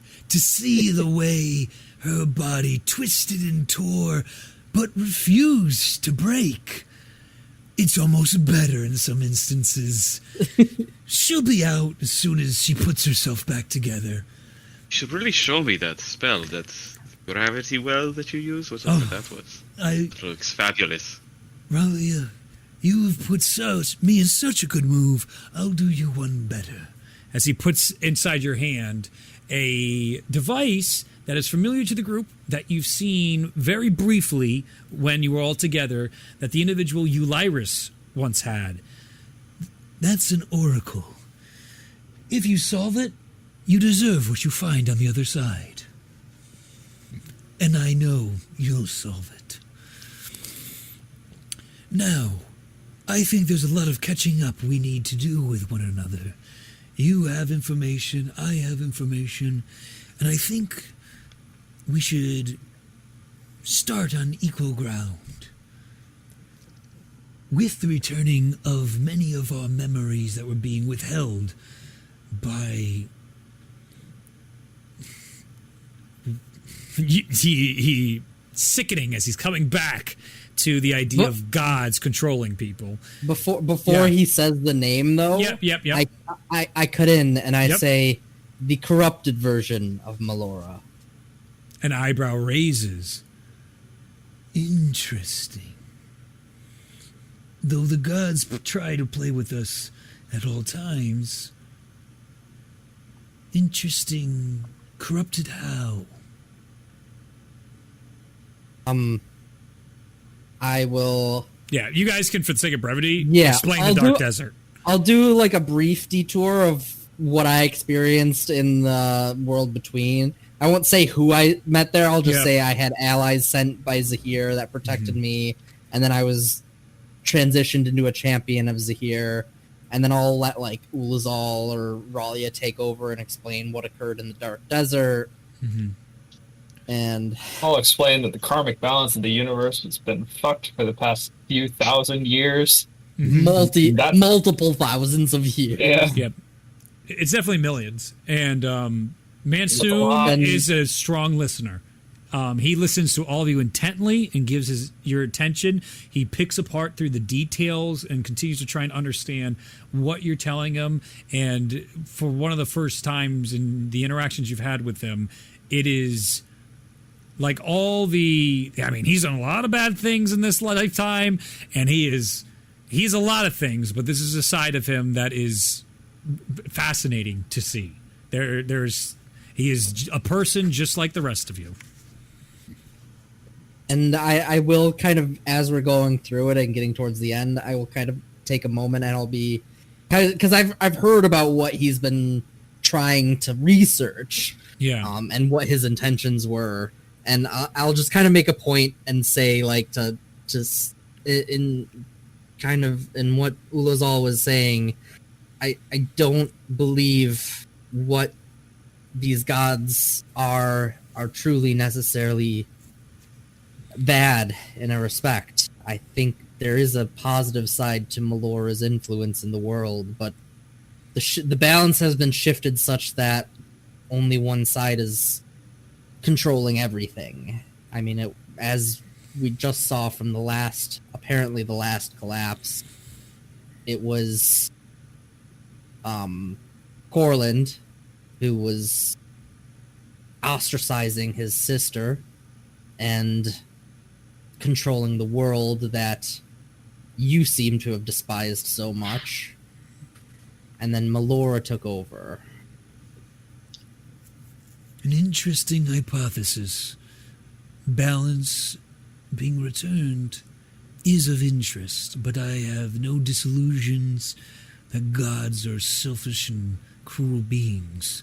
Sometimes people find themselves lucky enough to find gods that care about kindness in this world, but if their domain was perhaps not so kind, they wouldn't have a second thought in their righteousness.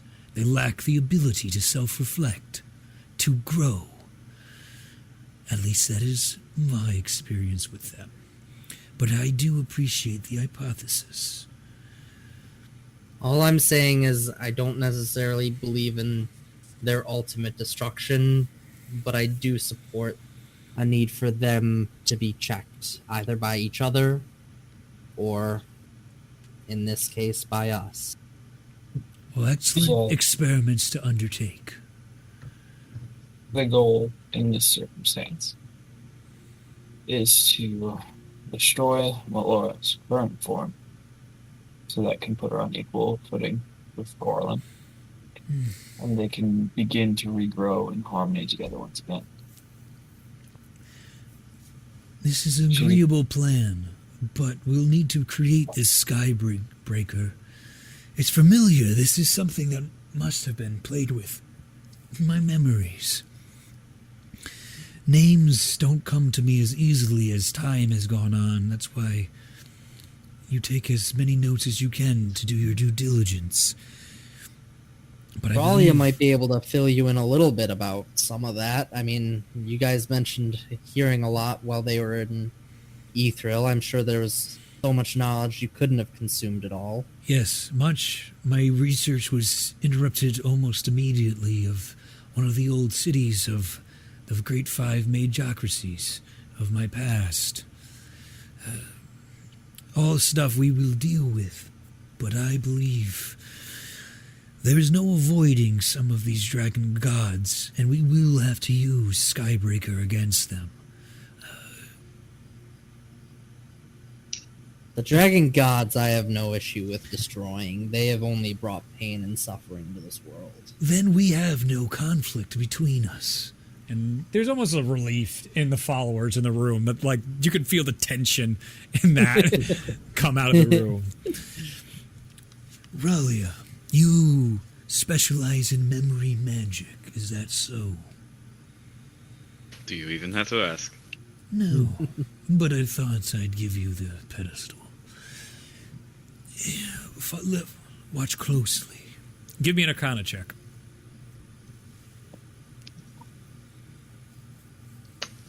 7. 27 or 17? 27. 27. I can't get a 17. Yeah, I didn't think so, but Mansoon uses his metallic arm and he begins a spell of sorts, and it looks super similar to your memory magic and the way the circles are crafted, but there seems to be like an extra couple rings inside there, and it also seems to have another dimension to it. Instead of being like flat 2D, it's more 3D in the way it is and the way it moves. It's fascinating for the mind to see. Around you, the world starts changing, and you guys find yourselves stepped into a memory of Mansoon's. You find yourself inside a flying city. It is his flying city of the past. You can actually witness what Mansoon looks like. You see a young Mansoon who has hair, which is adorable because he's always been bald since you've seen him. It is this, it's lengthy of sorts down to the shoulders, and it's brown, and you can see way younger, almost like no wrinkles, no perpetual anger or like neutral face.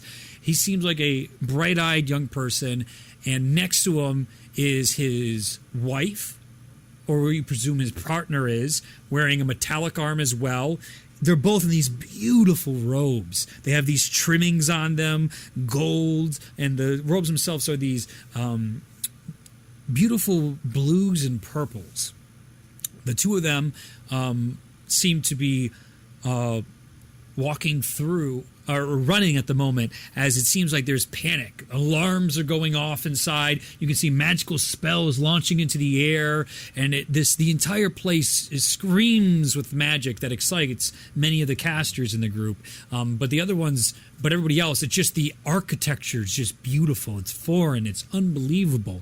Even the work you're stepping on is like meticulously crafted in such ways that the colors seem to be painting some beautiful thing that viewed from the sky you would be able to tell, but from here it's not so easy.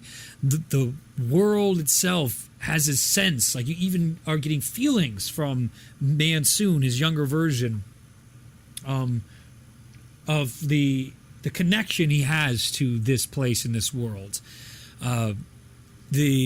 The memory itself seems stopped right now, and it's all very cloudy and almost like times of sand is on the peripheries.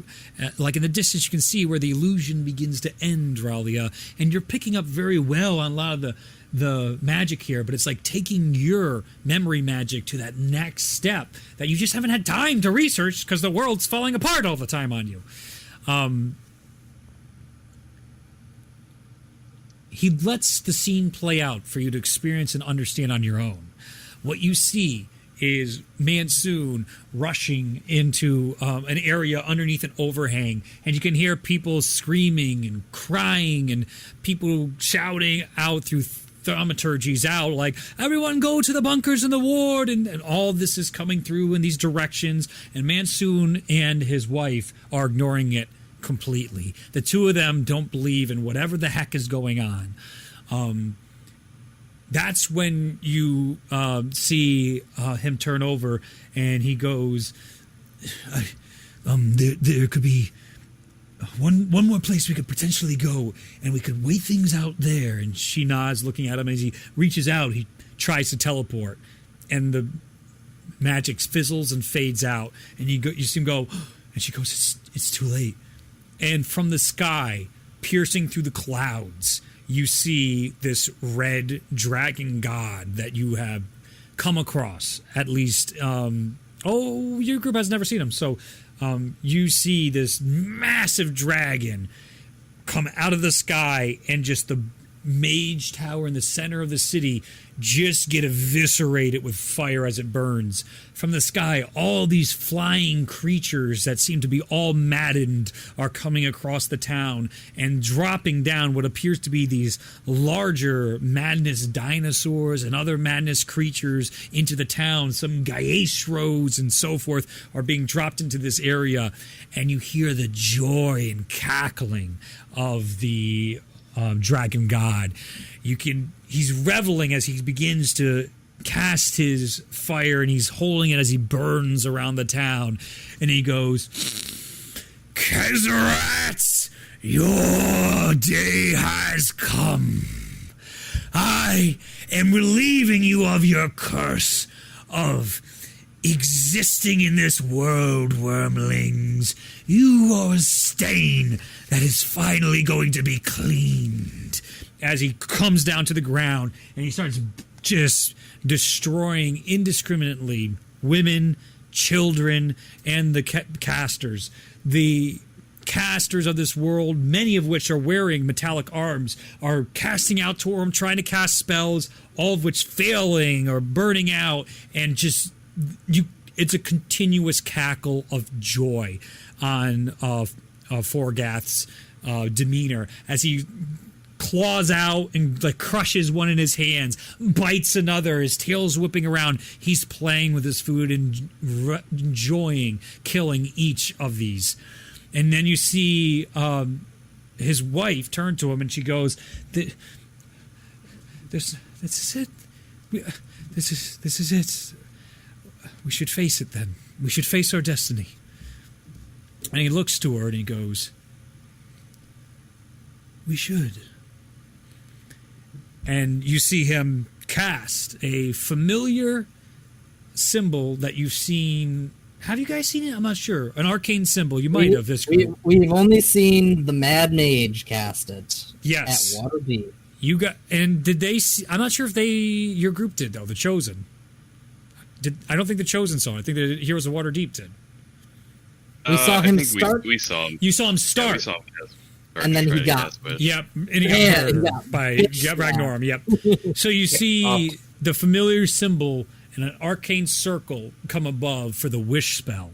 And you see Mansoon go, "I wish that my wife and child were safe from all destruction that the dragon gods may bring us." And you see her eyes go wide as she tries to stop him, and they disappear. And you see Mansoon loses his ability to cast Wish off that spell.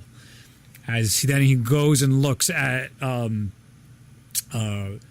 Forgath as he's burning all the other ones, and he makes his way to the side of the city that's floating in the air. It's crumbling and falling down, and he goes into his study. He's going through pieces of paper and stuff, trying to find arcane symbols or anything that might work. And then finally he takes a glider of sorts, and he rips off his cloak, trying to reduce drag. And it's the world itself you're seeing through his eyes too is like artifice galore. It is just this beautiful world of science and research and artifice that has not seen the likes of this world, and not that you've seen. And he grips himself into this glider and takes off toward, and it's not working well, and he is making a dive right towards the ground. And then it seems like there's a distance far enough away where the magic kicks back on, and he immediately, as he sees that, teleports away to the ground.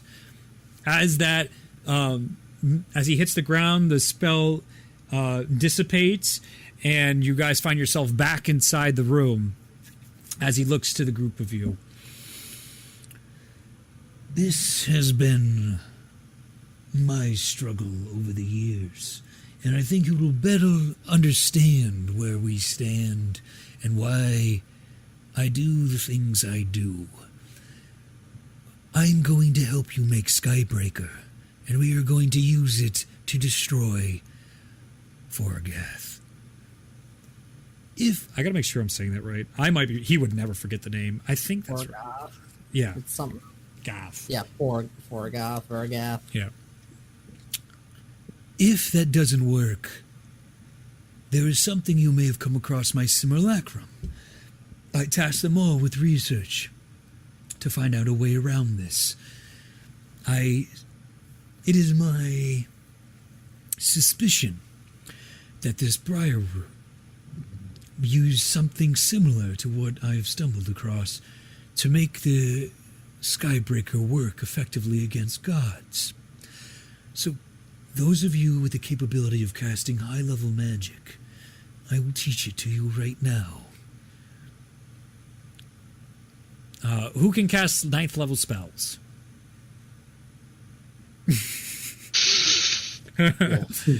You see Mazda like steps up and Mansoon looks at him and almost takes the joke, but does not find it amusing.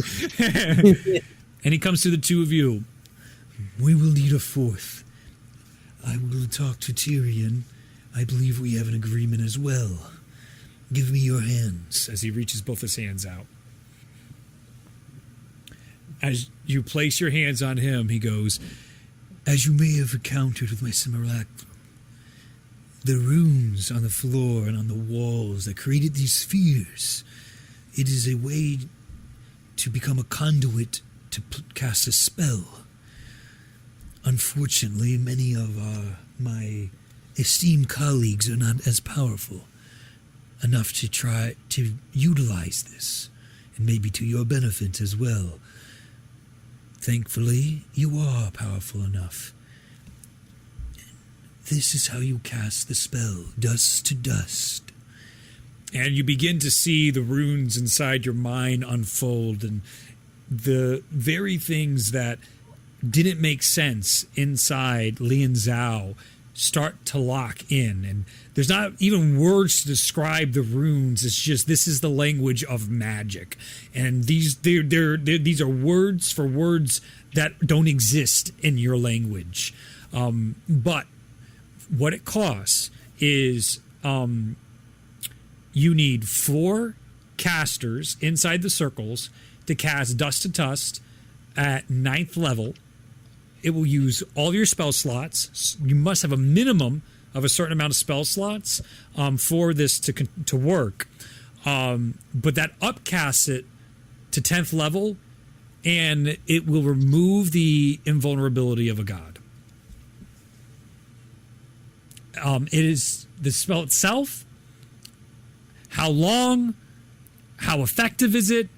He hasn't got it done yet. He doesn't know. This is what he's been researching for his entire time. This has been one of his sole goals, and he's entrusting you guys with this spell that is supposed to be somewhere near the caliber of Skybreaker. He was trying to figure it out on his own. Obviously, Skybreaker is 1 weapon and 4 9th level casters. It is going to drain you indefinitely. It will give you fatigue. These are all things that are going to come along with it.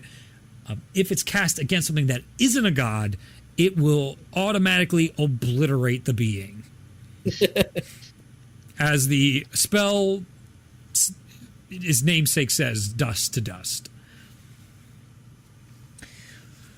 Obviously, be careful with using that spell. You need 4 other casters, so it's almost like a built-in failsafe, but it's still in testing, so even I don't know all the side effects of it. You see Pemberas looking. He looks at him and he's just like, Sorry, I only teach those that are willing to be more trustworthy than you. You see Pemaras, it's fine. It's a neat little trick you got there and easy to identify. You see Mansoon just like, I don't like that. I don't like that one bit. And Pemaras giggling to himself as he walks away. As you guys have explained all this, another visitor comes in.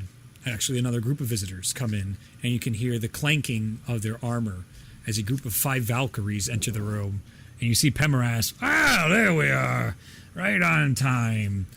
A familiar Valkyrie that has been hostile towards the group is leading them inside here with the symbol of Corlin on her plate armor cracked in half. The symbol itself, it says like the armor's not cracked all the way through, but the symbol itself is like cracked from what it was.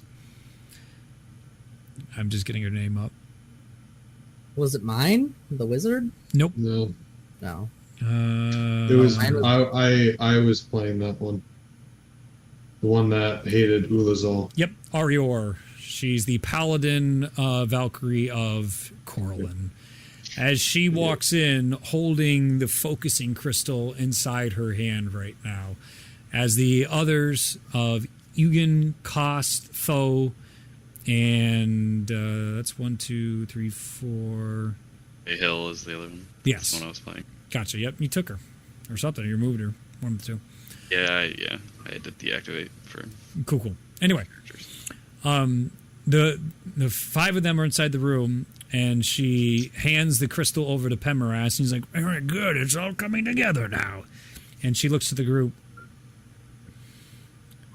There are things I cannot undo, and mistakes I've made that there are no apologies for. But I am confident Corlin's judgment, no matter how weak he may be, will find me. And that will be enough. What wrongs I've committed will be righted. Not really an apology, but it's as close as it's going to get from her. The group looks in. We have been doing our best to keep these dragon gods at bay. This is part of our original, what we were supposed to do, guarding the gates, not allowing them to leave, part of our creation and the vows we took. This was obscured by Melora and has done quite a bit of damage onto each and every one of us. Our numbers grow, though. Many of our sisters freed from issues and many that were still at our home. There are many of us now, and they are out doing their best to distract the dragon gods from enacting their. And you can see she doesn't want to say it, and which one is it? It is Tho leans in. She goes, Ragnarok is coming, and there was a haste being put it as well. Our progress seems to be hastening theirs, so good old Pemaras's estimate might not be as close as it should be. And you see him being like, it was right at the time I made it. Looking back to the group, we still have plenty of time, but Pargem is making as many changes as possible, as fast as possible. And there's only so many times and so much energy we have in our day. We rotate through watches to try and continue to disrupt them, using our combined strength to summon down what great powers we can. But they are everlasting. What we can do is use this against them, though. It temporarily gives us time to rebuild and plan to attack them. We can temporarily weaken their natural powers or their states.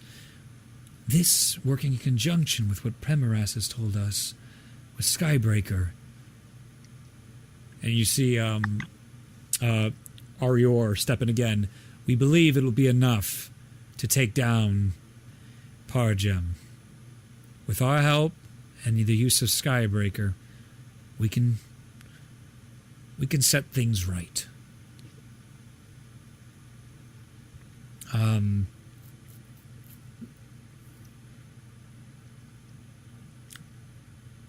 Is there anything you guys want to say at this point? Anything the group wants? Questions or stuff to come in? This is everything coming together as I had. Is there anything else you guys want to interact with before we start wrapping up for the night? I'd say Ari would probably just like take a quick cursory glance to see if do they all have only the markings of Corland? Is there anyone? Yes, because no one's had enough time to get their actual Valkyrie armors back. I'm just curious if there is any palette or any Valkyrie of Zahir. Actually, I would.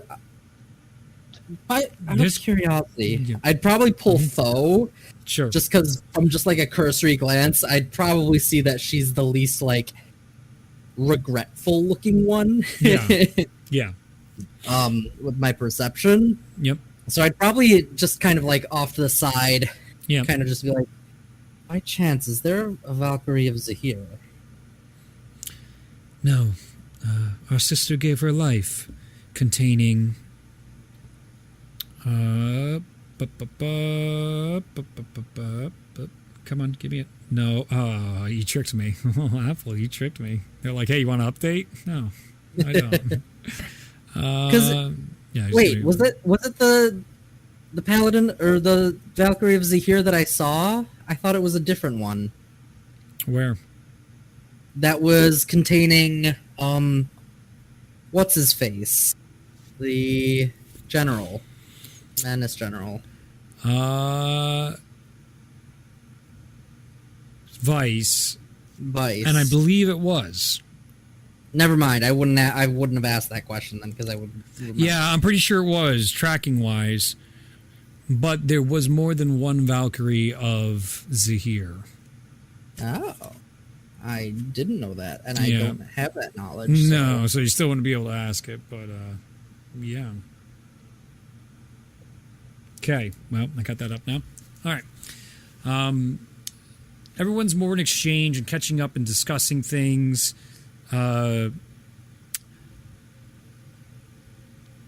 What's going to happen is you guys, between this meeting, it's discussed that to forge this is going to cause a lot of attention.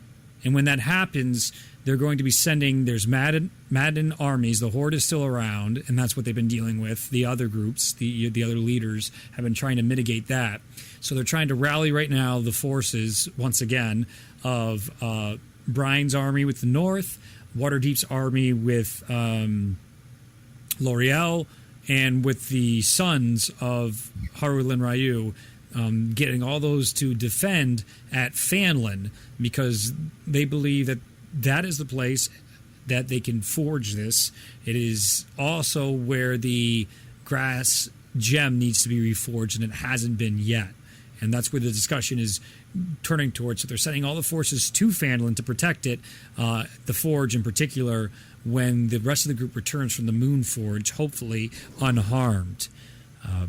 Game-wise, it's going to take 3 weeks before the other group returns. Because time is weird in the Temple of Chaos? Yes.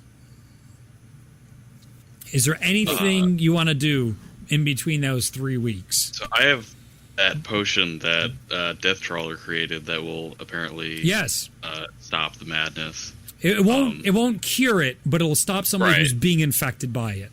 Right. So I'll just ask him for the recipe during these 3 weeks at some point. Yes.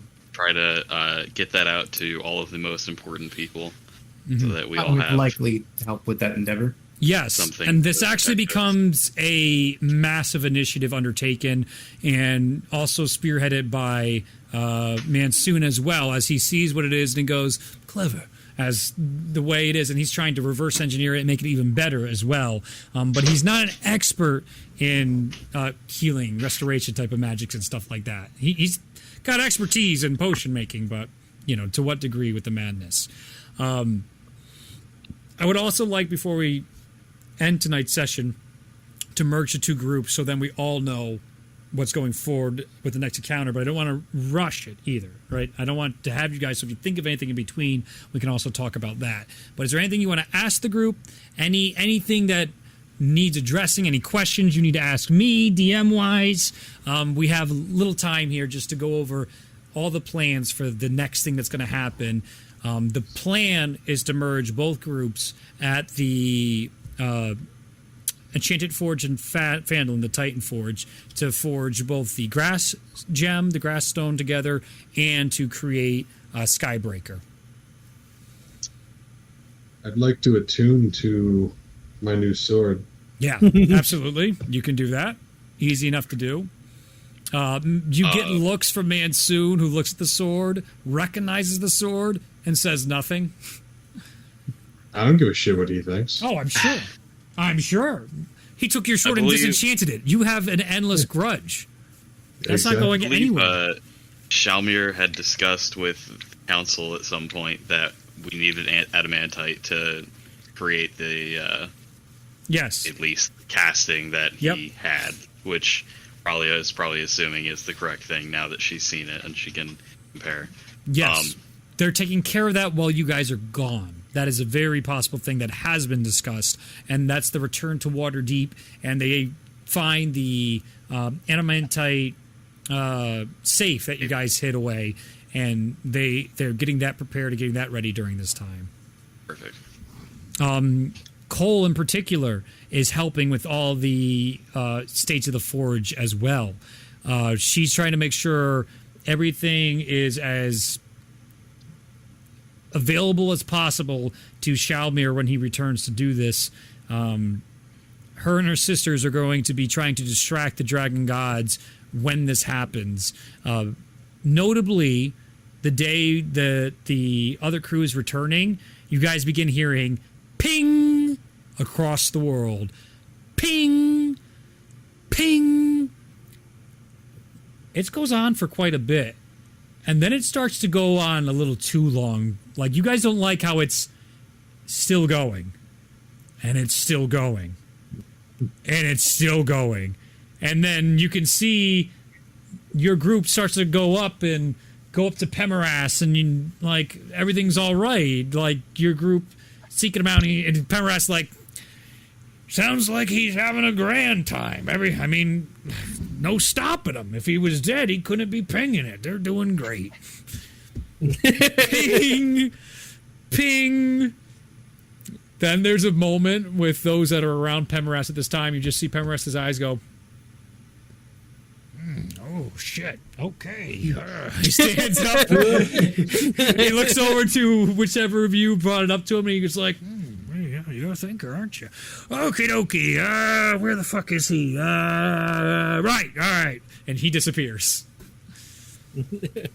And then, probably a few moments later, you see in there a war-torn, covered in gore, battered, broken, and beaten, but not the resolve, fucking fearless Waterdeep crew that is like, Tellius is holding the Claw of Halal. His armor is dented to shit. You see Shalmir's armor is even more dented. Pieces are fucking missing. He's holding the moon stone inside his hand. His hair out of the knot in the back, completely some of it's covered in gore and hard, bleeding. Charnook is got a fucking gap in him from where the Maze Walker's sword went in and out. Tyrion, every time someone says something, he keeps jumping from person to person. You see Ignatius, he's, not as bad war-torn, but it seems like the armor is stained all over, and he's got, like, clear, like, battle, fog of war in it right now, and he hasn't come out of that zone yet, and he's also got cuts, scratches, and bruises against the whole crew. They all show up like they have just been fighting a hell of a battle. And you see Calgary there, and Brian, they all say stuff to them, and you see Pemerath come and goes, look at this! Now we can do the stuff now. This is great. Feels like a big get, like the family's back together again. Don't you love it? And you hear, "Hail the darkness." Together. With both groups together. Anything else you want to do, or would you like to save that for the start of next session? We can save it. Yeah. Sounds good. Then that's where we'll end this session with both the groups together. Ragnarok is much closer, but you guys still have time. Does this group Yeah. go to level 19? Oh, yes. Yes, they do. Easy. Oh, no. I'm a liar. You go to 18. Are you at 18 or are you at 17? We're We're at 18. We're at No. 18. Oh, you tricked me. No, you didn't win anything. No, not yet. No. Oh, Luke almost got me. Yeah. Hey, we scammed a dragon god. That's You gotta did. be You did something. scam a dragon Did, god. but you leveled up because of a different encounter that we are going to have next session. You have another Titan Forge encounter for next session. Oh, fun. Love those. You will have both groups available to you. So boy. come prepared playing as both groups. It's not As gonna be. it is going It's to just gonna be easy. What do So you wait, mean? wait. Bold of you So- to assume that we're going right to the Chosen the are forge. still level 18. They correct? are. So now, Yeah. yes, Chosen are level 18, Waterdeep is 19. And again, it might not necessarily happen next session, but you will have your stuff at the beginning, and then you will have, whenever you guys decide to, the next big thing is going to be Moonforge, or the Grass Forge Grass encounter. Forge. So you guys can mentally prepare what you want to get done in between the time, what you want to role play, what each character has to do, and what's going to happen. The Valkyries are present, the armies are present, everything is prepared. All your allies and NPCs this entire campaign are behind you against this plan, with this determination to strike back at their world that was attacked and to get back at the manipulation others suffered from Melora and the Madness creatures. And that is where we end tonight's session.